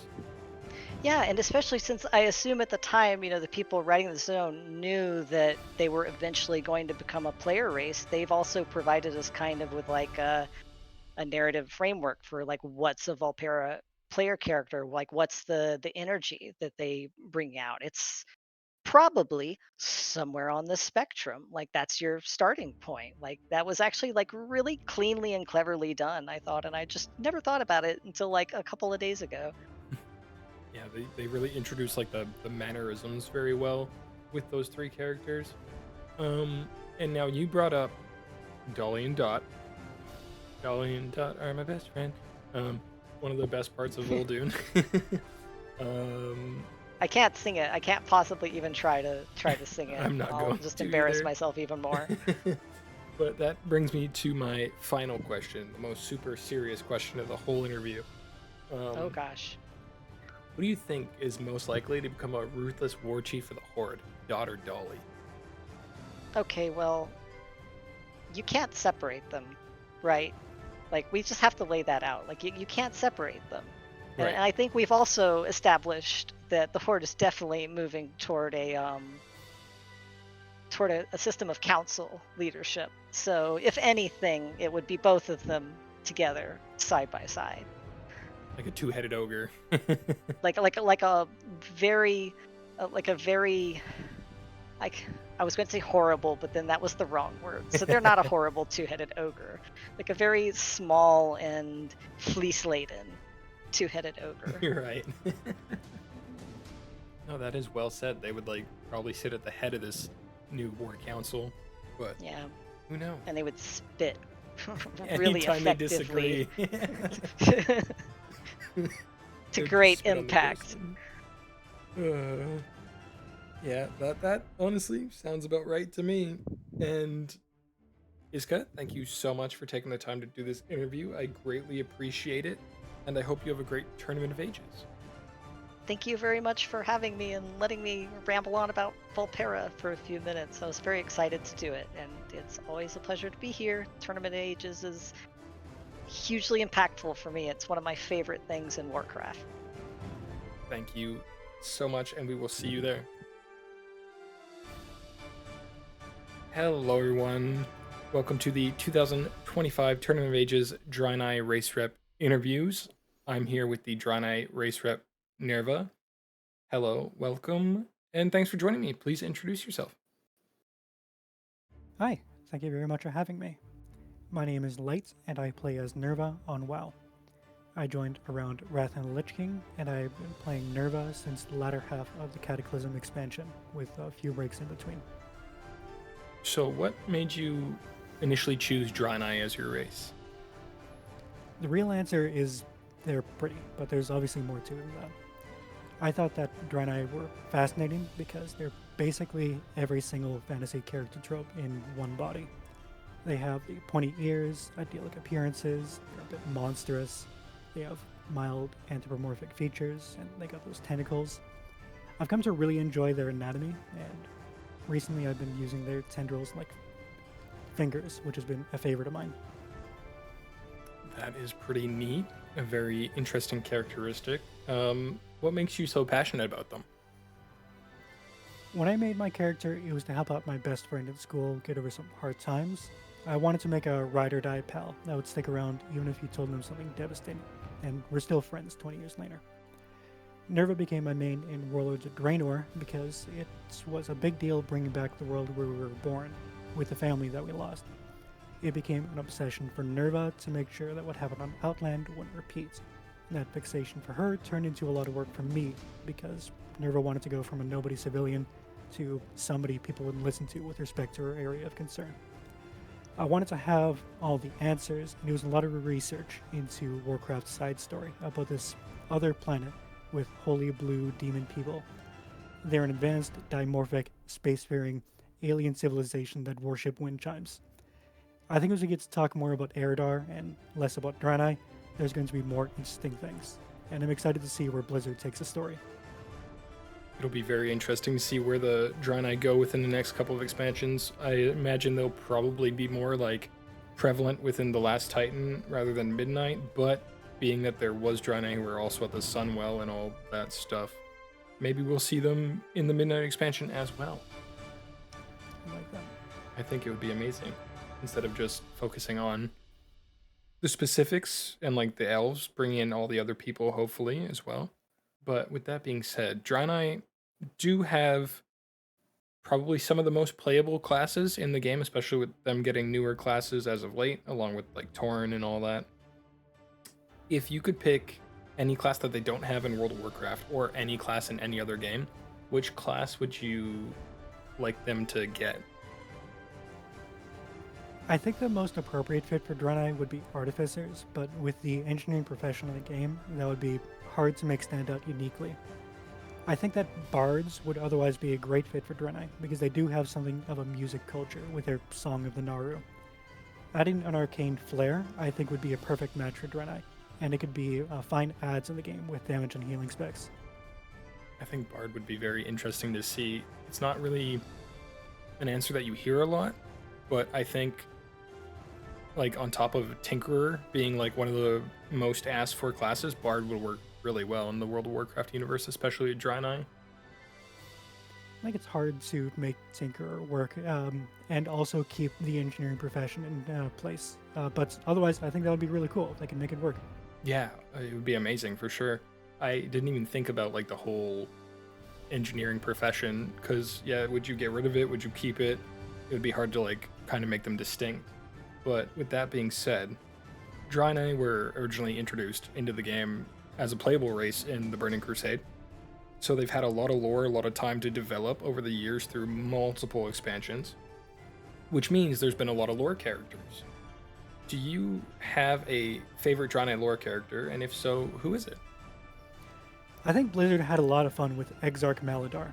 He was one of the leaders on Draenor, and in Burning Crusade, we see him as a necromancer boss, which has a theme that's far from what any Draenei would do. Then in Warlords of Draenor, he has a voice line, where I would forfeit my own soul to protect my people. And he made good on that promise years later in Auchindoun. And then decades after his death, we see that he's still making good on his word as a benevolent spirit working to restore the Auchindoun area. It's really cool. He's an extant demonstration of the continued relevance that departed Eridar have on their people. Yeah, I think it was really cool that we saw old characters from old expansions being reintroduced in Warlords of Draenor, and you get to kind of see how they become their future characters. Like, for example, seeing how Akama gets his scythes, right? Which historically you always see him carrying. And with Maladar, yeah, that's amazing. Like, I didn't even put together that voice line until you mentioned it now. Hearing him say that was kind of a really cool thing. It was like, oh yeah, that's exactly what he did. Yeah, literally, like to the T, that is what he did. He gave up his soul to protect his people. You know, You love to see it. we really do. It came full circle. That's just great storytelling. Now, with that being said, I have sort of one last question for you. Who do you think would win Okay. in a fight? 1 million Elec or one flightless Vindicar? Does the Vindicar still have its like underbelly weapon? I'd imagine it has everything, it just can't fly. I think that's all it had going on for it. So if it's flightless, it's on the ground, so it just shoots lasers up from the ground, which would be pretty cool. Then you have a million Elec going at it. Honestly, I think the Elecs are going to get it, because otherwise it's just going to be awkward trying to aim the laser when you can't even see it. Otherwise, it would be a spectacular fight. I'd love to see that. Maybe someone will do that in a totally accurate battle simulator or something one day. That's the way to do it. I love that. That would be amazing. Well, thank you so much for joining me. I greatly enjoyed this interview. Thank you for taking your time to do this, and I hope you enjoy your Tournament of Ages. Pleasure was mine. 5 Tournament of Ages Tauren Race Rep interview. I am here with our Tauren Race Rep, Tarshal Ebenhorn. Hello, welcome. Thank you so much for taking the time to do this interview, and please introduce yourself. Hello, I am Tarsha Ebenhorn of the Dustwatch Saber Guard on Brimmer's Court, and I'm quite happy to be here representing the Tauren people through the High Mountain. Yeah, through the High Mountain. Thank you so much. So, High Mountain, one of the newer allied races, newer in like quotation marks because we've had it for a while, but one of the newer races of Warcraft, I guess. What made you choose High Mountain? The main reason I chose High Mountain was the amount of lore and details they put into the old Tauren lore when it came out. That includes Onarn when it first appeared, before it came into Dragonflight, to even add more stuff to it. It's just got so much lore I love about it. It does. We learn a lot about Holm and where High Mountain and came from, where they got their horns, all that amazing stuff. A lot of great detail and story that got told. What made you so passionate about the High Mountain Tauren? When it came to the High Mountain Tauren, I just loved seeing how they had their way of life, how they lived part of the land, they lived with the different animals that are in the region, and just generally worked as a giant tribe, even though they were separate tribes amongst the mountains themselves. Right, you could really tell that like every High Mountain Tauren tribe kind of had like their own individual role within the society, but it all helped the High Mountain Taurens as a whole, right? Like even though they were like the Rivermanes and the Skyhorns and the High Mountain Taurens under Holn and Mela, everyone played their own part, but also it all fed into like the same system. Exactly. Yeah, that's really, really cool, honestly, to see. Tauren, High Mountain Tauren, have a pretty fair amount of classes that they're able to play in the game. If you could either have them be any class from World of Warcraft or any other video game or fantasy genre, what class would you like to see them get? With this, I think the one that I've been wanting most would probably be like the Demon Hunter class, because we've got Fel-related Tauren, and yet nothing other than Warlock attached to them. That is true. We have had the, I forget what they're called, but that entire tribe of High Mountain Tauren end up turning towards the Fel, right? And getting corrupted by the demon blood. And we end up having to like go and fight them, and they every now and then still lay siege to High Mountain in game when there's the different invasions. Yep, the Blood Totem became the Fel Totem and caused a lot of havoc to the lands up north. That they did. They even had a thing where they were actually raising the older chieftains from their graves.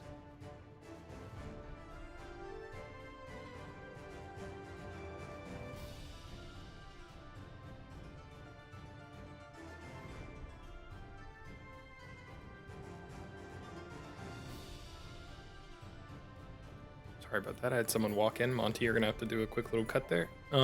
Yeah, we had to go and fight the Blood Totem Chieftain, and I believe their son as well. The son's a rare, I think, or a mini boss in the zone before you go fight the father.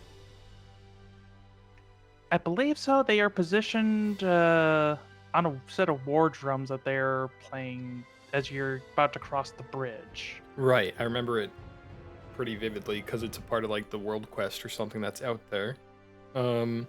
We've kind of gotten to see a couple of things in Dragonflight in particular when it comes to the High Mountain Torn. We've had that quest line between Mela and Bane. That being said, out of all the High Mountain Torn or Torn lore characters out there, who's your favorite? This is actually a pretty hard one, and I kind of technically will probably get hate for this, but I would actually go with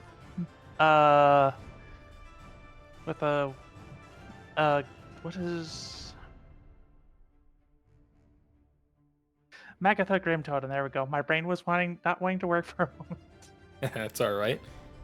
Agatha's an interesting choice. What makes her your favorite?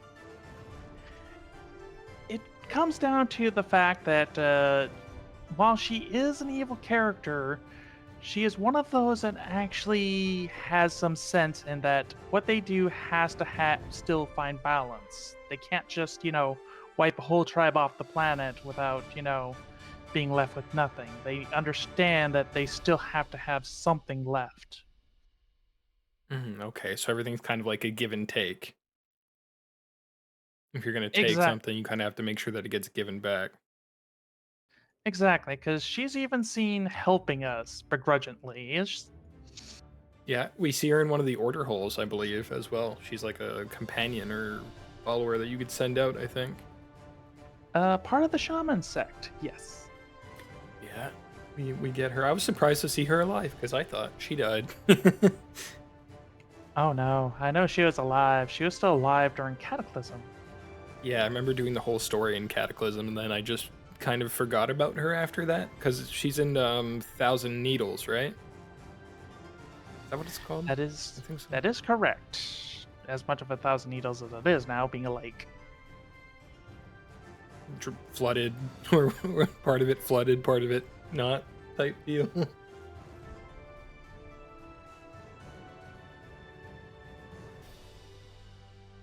Yeah, the most you could do in that region is have to live on the bluffs and everything around. Otherwise, you have to live on the barge with the gnomes and the goblins. Yeah, you just have to be partying all the time, as those gnomes and goblins tend to do. That being said, the Tauren don't really have a whole lot of like representation in game that the players could really show off when it comes to items and all that stuff. So if you could see any Tauren themed items, so mounts, transmogs, toys, come to the trading post, what would you want to see the most?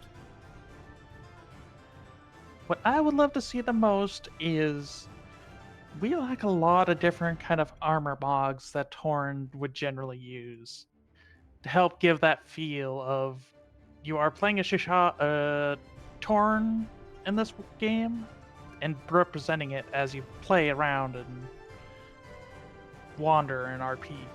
So a lot more like cosmetic armor and stuff like that.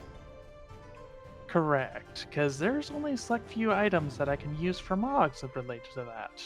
Yeah, there is not that much, and we got like a couple of things in that Bane quest line, and by a couple, I think it might have been one or two. Believe that was 3, the totems and the weapon. There, yeah, exactly. We didn't get much, and tabards are cool and everything, but they don't really let us express all that much in terms of like what we want our characters to look like or what our characters are. Correct, and exactly the point. I think we need an entire trade post that's just like Tauren themed. Oh, the Tauren community would go nuts about that. They would, and it's deserved. I think, like, we just got an entire trading post that was like Forsaken themed. Why can't we have one that's Tauren themed?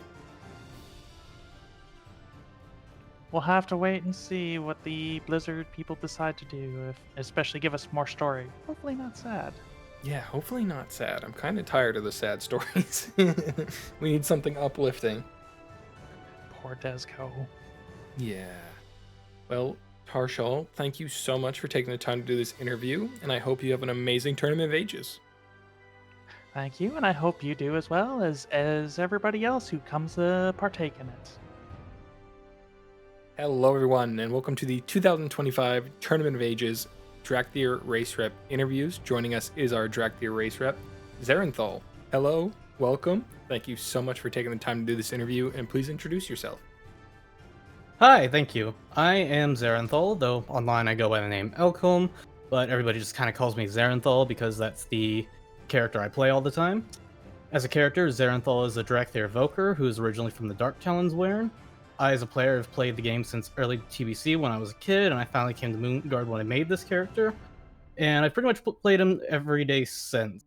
And I've RP'd a lot outside of WoW in the past, but making my Drakthir was when I decided to give WoW roleplay a start on Moonguard. And I've been very active in the community ever since. That sounds amazing. And, you know, TBC player, I started in TBC, so heck yeah. What made you choose Drakthir? Because they're still relatively new. They've been in WoW for like, what, 3-ish years as a playable race? So, yeah, break it down for us. What made you want to choose Drakthir? So, for me as a player, I have a very strong bias towards most things Draconic in any media. Just about any game that kind of gives me the option to play as something that's sort of Draconic aligned as a race, I'm probably going to pick it without question unless it's something that's like an inherently evil option. I always wanted to be able to play a Draconic race in WoW, and with Dragonflight kind of giving me that opportunity, it was kind of a no-brainer for me to at least try it.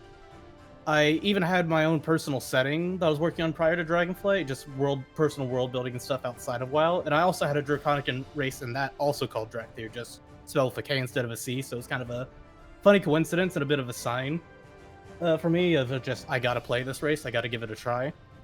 The only concern I had when choosing this race for the first time was that I'd have to main a new class after I'd been maining my previous class for over a decade, but I fortunately ended up loving Evoker quite a bit, so I've stuck with the character and class ever since. It sounds like your passion for all things Draconic is kind of what led you to, you know, be passionate for the Drakthir. And the Drakthir do have more classes now, so if you didn't really want to stick with Evoker, you could go back to the class you've been playing for a decade, but to focus more on your passion, because you mentioned that you are into all things Draconic, would you say that that's what makes you so passionate about the Drakthir? If not, definitely swing around and tell us what else does, but, you know, explain to us your passion for the Drakthir. Yeah, so this one's a bit of a longer answer for me because on a personal level, Drakthir as a race kind of take a good few boxes for me and what I like to play in a character archetype for just roleplay. But most notably, that is being of Draconic descent, of course, as mentioned, and also just existing as a militaristic creation. But when it comes specifically for Drakthir and the way dragons are portrayed in general for Warcraft, I've always kind of been a fan of how Warcraft likes to take some obvious inspirations from other media in a universe and then put some different fun spins or differences on it, like orcs in Warcraft being, for example, aliens or that are originally more brown or tan in skin, and that green is actually just like a corruption of Fel, or how dwarves were originally stone skin, they were creations of the Titans and stuff like that. Just that sort of thing. I always love how Warcraft tends to put their own spin on different races. And for dragons, I kind of like their existence in Warcraft as a race of worldly protectors set in place by the Titans with rather benevolent intentions, but kind of left to their own after Tyr's death. And so I also really like the Draconic magics of them. I think it's a very unique aesthetic and a balance that I'm just a huge fan of. And similar to how other races are handled, I like how Draconic races are portrayed differently here than most fantasy settings for the most part. But when it comes to Drakthir specifically in kind of that Draconic category, I like the place that they have in the lore. We'd seen Neltharion experimenting a lot, and him having created a race of Draconic soldiers capable of wielding each of the Dragonflight's magics is just really cool to me. The descriptions and looks into their existence we get from the game, from the War of the Scaleborn book, and from the Dragonflight Codex. It might not be as in-depth as some role players might want. We might not get as much of a look into them as other races, but their circumstances create a lot of possibilities that I like to look into. You have a race of war-bred draconic soldiers that have basically been trapped in time for 20 years, or 20,000 years, sorry. And they're now loose on the world, and they're free of their past responsibilities and burden, and they're open to just approaching life in a new age however they might want. I just really enjoy the fresh perspective of Drakthir being dropped into the present timeline of WoW, and it's a dynamic I love playing around. Yeah, I mean, like you said, Blizzard, World of Warcraft, very good at like taking races and kind of making them their own and adapting them. And there's a lot that you could do with the Drakthir, with that whole 20,000 years of stasis and then coming out of it and trying to find who they are in the world that they live in, kind of anew, right? So just seeing that like player base come in and put their own twist on it is really, really cool to see. And you know, you're doing great with your character. And one of the cool things about Drakthir is they just got new classes, right? So segue into my next question. If Drakthir could be any class or get any new class, it doesn't have to be just a World of Warcraft class. It could be in any fantasy genre, any game, what have you. What class would you like to see them get next? So, as far as the actual class skill that I would pick for a Drakthir, the answer is just obvious that I like playing as an evoker, and to me that's the epitome of what a Drakthir is, and just using draconic magics and stuff. It's very versatile and powerful in terms of the lore and aesthetic, something I like, but that's a bit of a given, so instead I'll kind of pick a class that they currently can't be, which would probably actually be Monk. And the reason for that is that the class has a lot of focus on martial arts and the like, and a lot of mobility, something of which Drakthir aren't actually known for. I mean, they got wings, they have a tail, they're built a lot more differently than any other race in WoW. And I think kind of throwing the idea of a roleplay with that into a monk would be really cool, because they have the different limbs to play off of, a lot of different motions, and I think it would be a lot of fun. I know there's a lot of other people who feel the same way and would love to play a Drakthir monk, and it's something a lot of us are still hoping for in the future. That is really interesting. Like, I've never thought about a Drakthir monk before, but like you're saying, they have a bunch of different limbs, right? They could use their tail, they have their wings. They're already very like skilled in martial prowess, being that they are bred for war. So seeing them in like a hand-to-hand sort of monk style that we have in the game would be pretty interesting to see. That's making me think a lot, because like just thinking of like them using the spikes on their wings or using their tail, it's like the possibilities are endless. Yes. That is 10 out of 10. Yeah, that's got my brain twisting and turning now. I'm going to be thinking about that for a while. Make it happen, Blizzard. Now, hopefully someday. Yeah, hopefully someday. I mean, more classes are being added in all the time, right? Like a bunch of, like Torrens and Draenei just got some new classes. So maybe, I mean, Drakthir obviously just got new classes too, because they were only able to be evokers. Now they aren't. That being said, Drakthir, they've been in the game for 3-ish years now. And their lore is still kind of new. We're still learning about the lore characters, still kind of trying to figure out where they fit in the world as well, because some of them don't know how they even fit. So it's kind of cool to see them building up their own characters, so to speak. With that being said, who's your favorite Drakthir lore character? So, naturally, Drakthir is one of the playable races that does not have much in terms of lore characters, given that I don't think more people could probably name more than 6 of the lore characters for Drakthir, those being the Scale Commanders plus Desrin, one of the Wing Lords for the Ebon Scales. But even then, all their characters don't really have a lot of deep-rooted lore to explore, because they're kind of newer and they haven't really gotten anything beyond Dragonflight. But while it's easier, the easy answer is to say the poster child for Drakthir as Emberthal, which I'm pretty sure most people would say. I myself actually have my favorite lore character for the Drakthir as Viridia. She is the Scale Commander of the Healing Wings Wern. Each of the Scale Commanders have their own Wern, basically a battalion that's kind of, specialized for different purposes of warfare. And while she's perhaps the lesser acknowledged of the 5 scale commanders that we get, and she's given fewer roles in the story, I feel like her presence and mindset is what set a lot of the Drakthir on the right path lore-wise. She was the first to show mercy to Malagos's Cabal of Draconid outside of the support crash, and demonstrated that Drakthir can benefit from compassion to others and to not always seek the deaths of a foe. And she refused to flee the Dragon Isles in favor of just aiding others and helping Malagos's Drakthir escape Razageth's fury in the Forbidden Reach. And she also inspired other Drakthir to not stick around to their original place in the world and to branch out and kind of find their own path. Because a lot of the Drakthir, they have their new freedoms, and she's one who particularly kind of picked up on that and started to encourage others to, just kind of go to their own path. And she didn't want to force anyone to continue being a part of an army that no longer really existed. And she even tried to disband the Healing Wings that she led multiple times to just encourage other Drakthir to capitalize on the freedom, but her Menders basically just held a desire to just follow her and do goodwill for others. And so she couldn't disband it for that reason, which speaks a lot to her leadership and the message that she spreads for Drakthir. I think Emberthal is definitely, like you said, the poster child, and a lot of people throughout the years have answered with Emberthal, but it's really refreshing and cool to see someone mention a different Drakthir character. And if I personally were to make a Drakthir, there'd probably be from that Warren, because healing is awesome.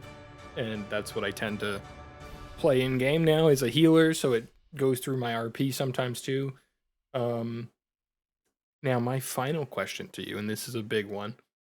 Okay. A big part of the Drakthir story is they experience all of Azeroth for the first time while also trying to discover their purpose themselves, their new identity, so to speak, right? Have you perceived Azeroth in a new light while playing your Drakthir? So, in a way, I have. Of course, as mentioned, I've been a long time fan of Warcraft, just growing up and everything. My first character, like I mentioned, I made in TBC. My Drakthir is the first character I've properly role-played within the setting, and I've been able to kind of put myself in the mindset of somebody who was basically dropped in the middle of present-day Azeroth at the time of the Dragonflight pre-patch. And previously, I spent a lot more time as an Alliance player, not really kind of focused on the roleplay aspect of it, but getting to play a character like this has been able to give me kind of a balanced look and just kind of inquire about lore in character from other people, since Drakthir are pretty much unfamiliar with everything that has occurred in the past 20,000 years, and they have to learn about everything they've missed from others and approach it with a view as somebody who predates most of the history of the Warcraft universe with a previously limited and narrow worldview. For example, I like to play off of the fact that the Drakthir were asleep for the Legion invasion during the Legion expansion, and I guess previously the War of the Ancients, and otherwise it just kind of being able to roleplay how a draconic being like the Drakthir would react to not really being around to defend Azeroth, because they were originally created to help defend Azeroth, and just kind of being able to balance off of reacting to past events like that. And so it's definitely given me a bit of a new perspective in terms of just how I think about the setting and just things that have happened, while just being in the mindset of a new character who this would all be new to.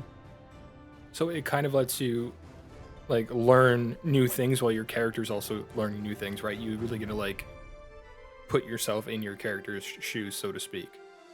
Yes, it even makes it a bit more lore or newcomer friendly to some people. Naturally, you kind of have to get a grasp of the backstory for Drakthir, which frankly is kind of loose here and there. Not everybody there's a bit of conflicting information. Sometimes people don't entirely get the grasp on it, or sometimes it's just difficult to get a hold of. But past the lore of the Drakthir, when you put them just kind of in present day, you really are just kind of able to explore a lot. And if you're just new to the game, you get to just kind of learn about the world, because it makes sense that your character wouldn't know about certain things because you've been asleep for 20,000 years. Yeah, it's definitely an easy spot that someone could put themselves in if they want to learn about World of Warcraft lore as a whole, because their character is also learning about it, right? So they can become super invested into it.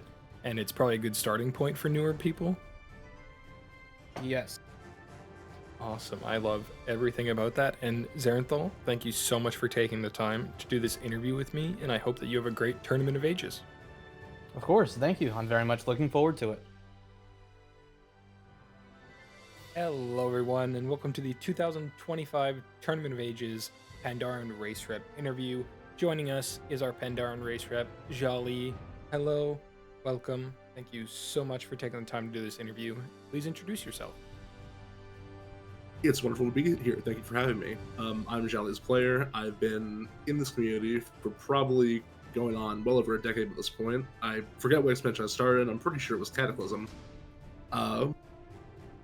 I've had Jali since Mists of Pandaria. I've been RPing her off and on throughout the years. I'm predominantly a member of First Vigil, which is a very small but tight-knit guild on Warmost Accord, and also Valdrakan Accord here on Moonguard. Shout out to Apocalypia, Sarah and Thal, and Lethazad. I love you all, and I'm so glad to see you also participating here at the Tournament of Ages. Yes, big shout out to all of them, and they are helping us, so thank you so much, guys. I'm going to jump right into the questions.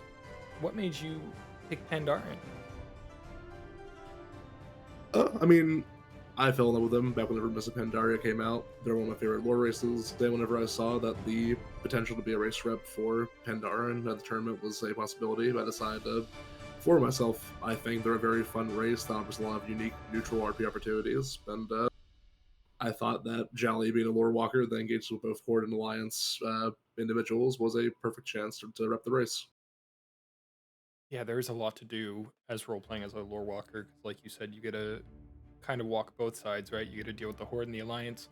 So would you say the lore walker aspect, obviously the new expansion had just come out, is a lot of that what like fueled your passion to be a Pandaren role player? If not, expand, tell us more. Back whenever they first came out, I always thought the lore walkers were a very neat organization. It's kind of rare, I think, to find a faction in WoW that's just wholly composed of non-combatants that are dedicated to something besides some form of warfare, conquest, or other kind of hostile agenda. Especially with me being a writer and a storyteller, I found the lore walker focus on, sharing stories and collecting the myths and tales of the cultures they interact with over the ages to be very appealing to me. It spoke to me a lot, and it's a concept that allows for very easy interactions with other people. It's very much a thing in real life, and in game, that people always have things they want to tell about themselves, whether it's simple day-to-day stuff or really important events in their lives that could be seen as their own personal legends. Yeah, and like allowing you to easily be able to interact with everyone also enhances your ability to be able to roleplay more, right? And then your character gets more experience, gets more knowledge as a lore walker. They get to go different places as they will, sort of deal. That must have been like a really fun thing to dive into. Absolutely. Jali is very much a character that doesn't get stale because she's able to mesh a lot with a lot of different plot lines because of how open-ended her profession allows her to be. Generally speaking, I'm able to tailor her to suit just about any kind of RP scenario that I come across, because even if it's not somewhere she probably should be or would be, there's still something valuable there that she'll probably want to collect for her archives. Right, and that just makes the story hold even better, right? Because obviously she gets to go and do all these interactions, but then there's something there that she gets to take home with her as a new experience, new knowledge. Oh yeah, absolutely.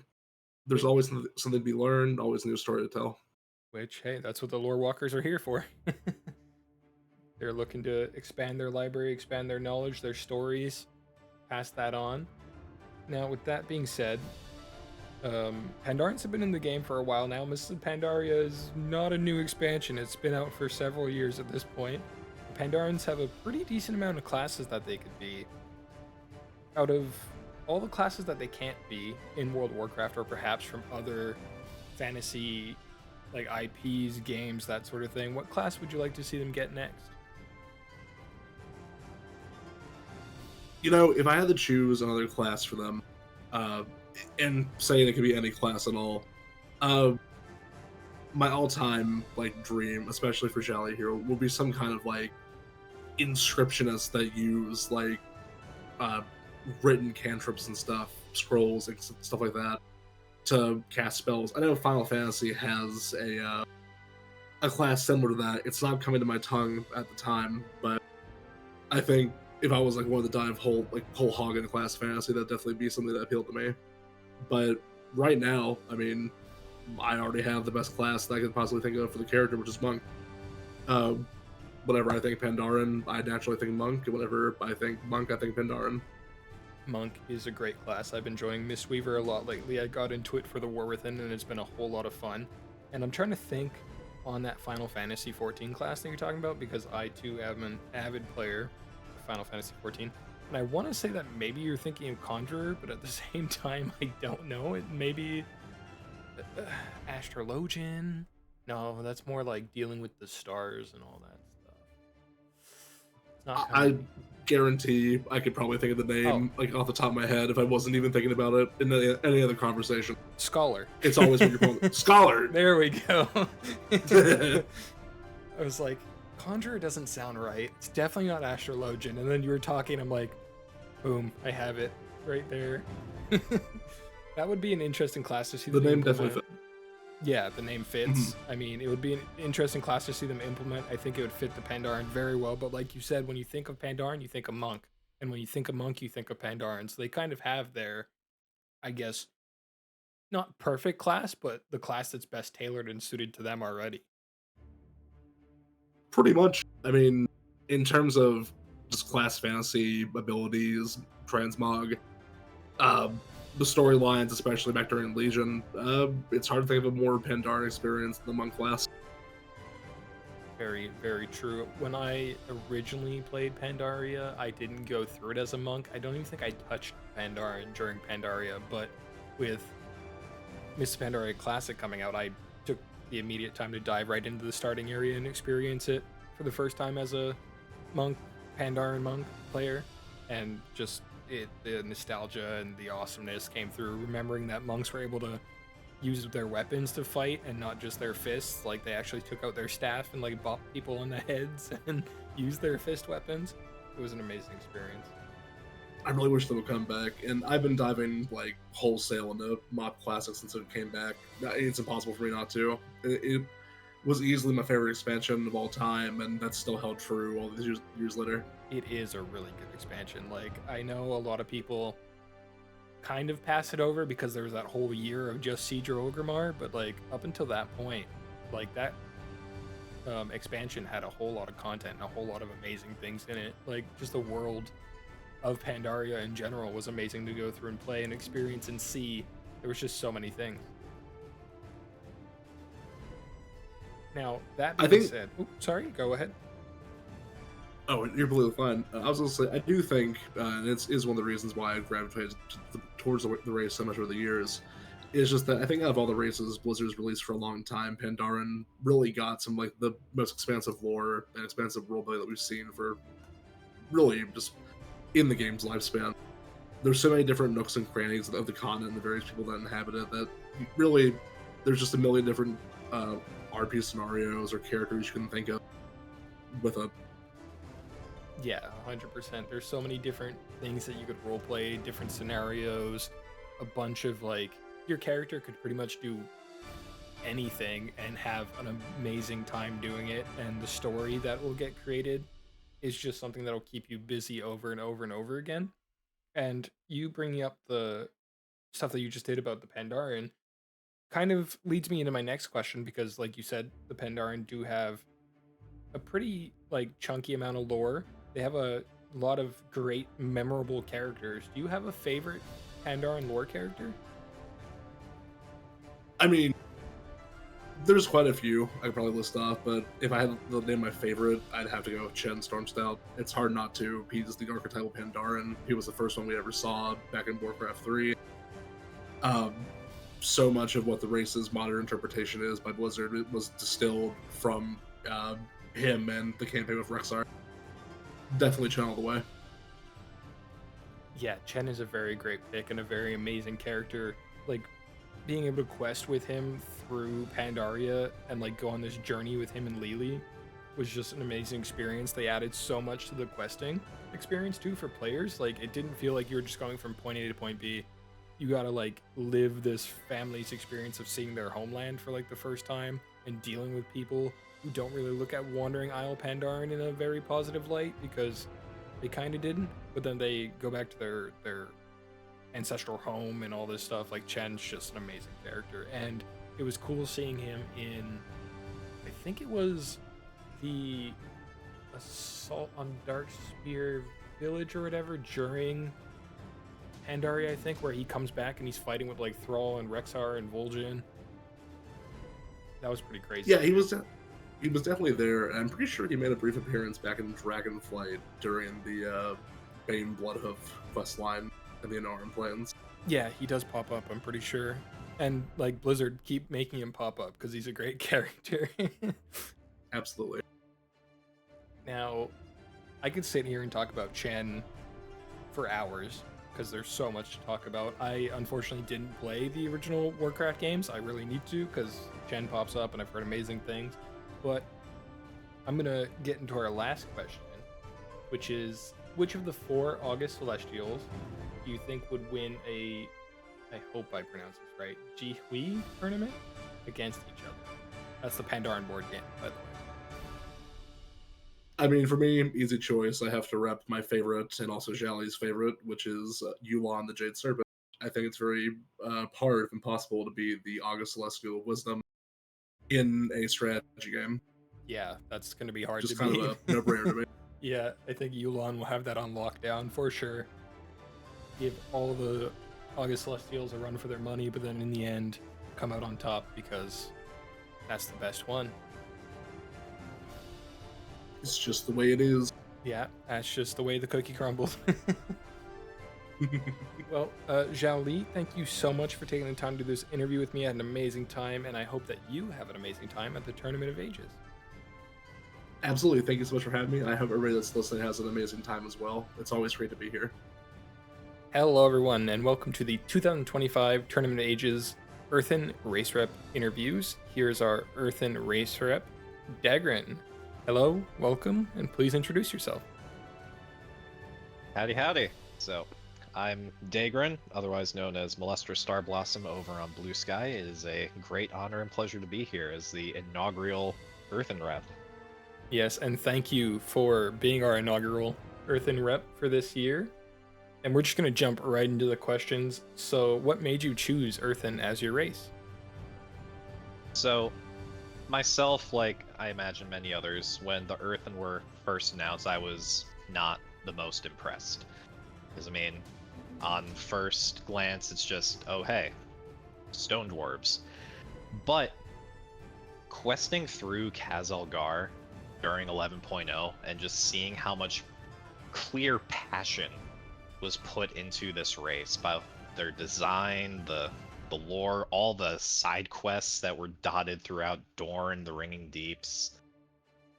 Even then, like, beyond the initial main story and into the end game content, getting to just see them grow as a people, that just really struck a chord with me and it made me fall in love with them.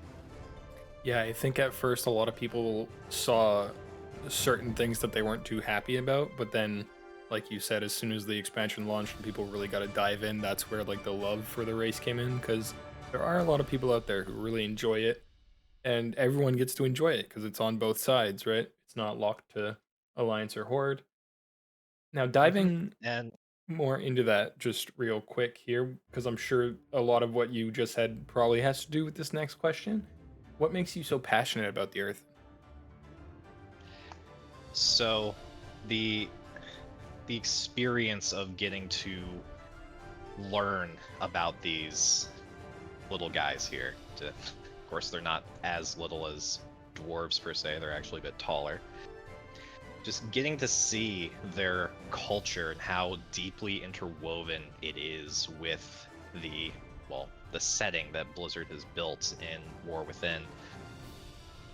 like the one thing that comes to mind immediately is the quest on Dorne, where you have to deal with an aged Earthen going through his final cycle and helping him get ready for that, and helping those that still care for him get ready for that, and then that final moment where he finally deactivates on the beach, and I just found myself sobbing. I think everyone found themselves sobbing during that quest line. I know I did. That was just completely heart-wrenching. Blizzard did us dirty by putting that in the game. They really did, and I was just completely caught off guard by it, because sure, we had a kind of similar style quest line in Dragonflight with the aged black dragon, but it was just completely out of left field in terms of what I was expecting going into that quest. And from that point on, I really just started to pay a lot more attention to just all the little bits and pieces that were laid out on Dorne and in the Ringing Deeps, and getting to see the intricacies of these different sub-factions, even if they didn't exactly stay as sub-factions for long. Just seeing how their differing edicts, or the lack thereof in terms of the Unbound, how they played to shape Khazalgar into what it was by the time we arrived, and how they evolved past them after we did. It was just, it's honestly, in my opinion, some of the best per race storytelling that Blizzard has done in a while. Blizzard really did hit a home run when it comes to the storytelling within the War Within, especially just all the little side quests. Everything had meaning, everything had a nice story to it. No one was ever really bored of a side quest. They were all very fun. So I definitely agree, yeah. It really felt like the actions that the player character had, just going through and, well, doing with the dealings with the Earthen, just it felt like it had a meaningful impact that culminated with that final moment where the edicts were shattered and we had to defend them from a giant robot trying to obliterate all of them.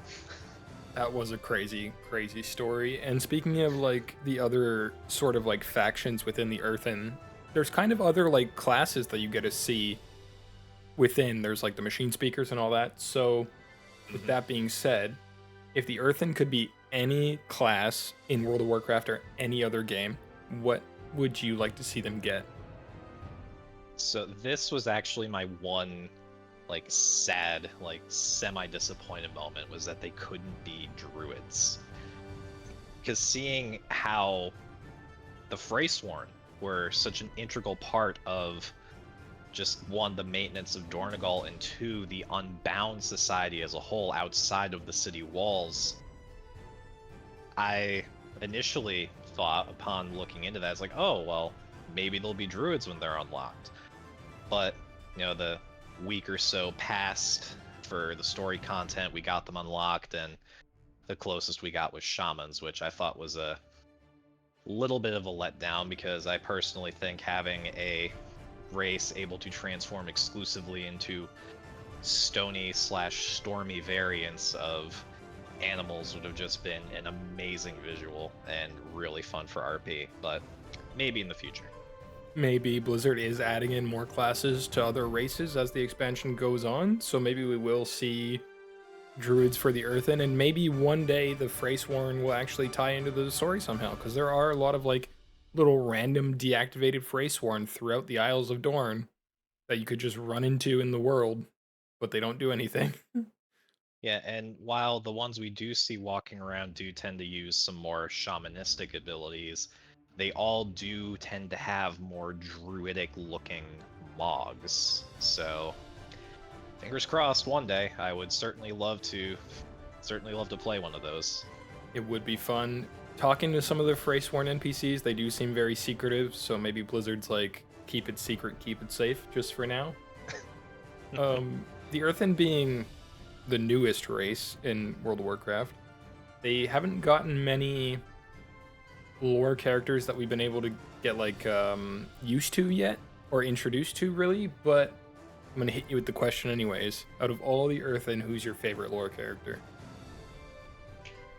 So I thought long and hard about this, as you said, there aren't a whole lot of them as of this moment, but I think I'm going to go with Council Ward Merrick's for the sole fact of, despite him being initially this pillar of the edicts, it was very clear from the get-go that the well-being of all Earthen, be it Oathsworn, Unbound, Machine Speakers, whatever, he truly cared for their well-being, and we got to see that manifest through his, quote, alter ego of Steelvein through the quest lines, where despite him being that shining pillar of titanic order in most cases, Steelvein kind of getting down and dirty, smuggling things outside of Dornegal or down into the Ringing Deeps just to make sure that his people were still well kept. That Steelvein questline was amazing, and then once it was unveiled on who it is, I was like, this is the best plot twist ever. Like, this dude's awesome. It was really refreshing, because I remember initially, because with how they broke up that questing between leveling, you find that little missive in Merrick's office, and you're initially thinking, oh god, is he gonna turn out to be evil or something? And then it's like, oh wait, no, he's actually just a really good guy who's found a way to kind of sneak in between the text of the Titan's edicts to still make sure that his people are cared for. He is a sneaky little guy. I definitely thought he was going to be a villain. I was like, there's no way this guy's going to end up turning into a villain and he's going to be like the big bad or something. But it turned out different, and I'm kind of glad for it. It was refreshing. Yeah, and then they didn't just abandon it after 11.0 either, because he was referenced, well, the Steelvein persona was referenced in Siren Isle with the Earthen NPCs that are there. That is true. Even though the edicts are gone, he still engages with that side of himself to, again, just continue to make sure that his people can get what they need outside of the bounds of the council. Maybe it's just his personal directive. Who knows?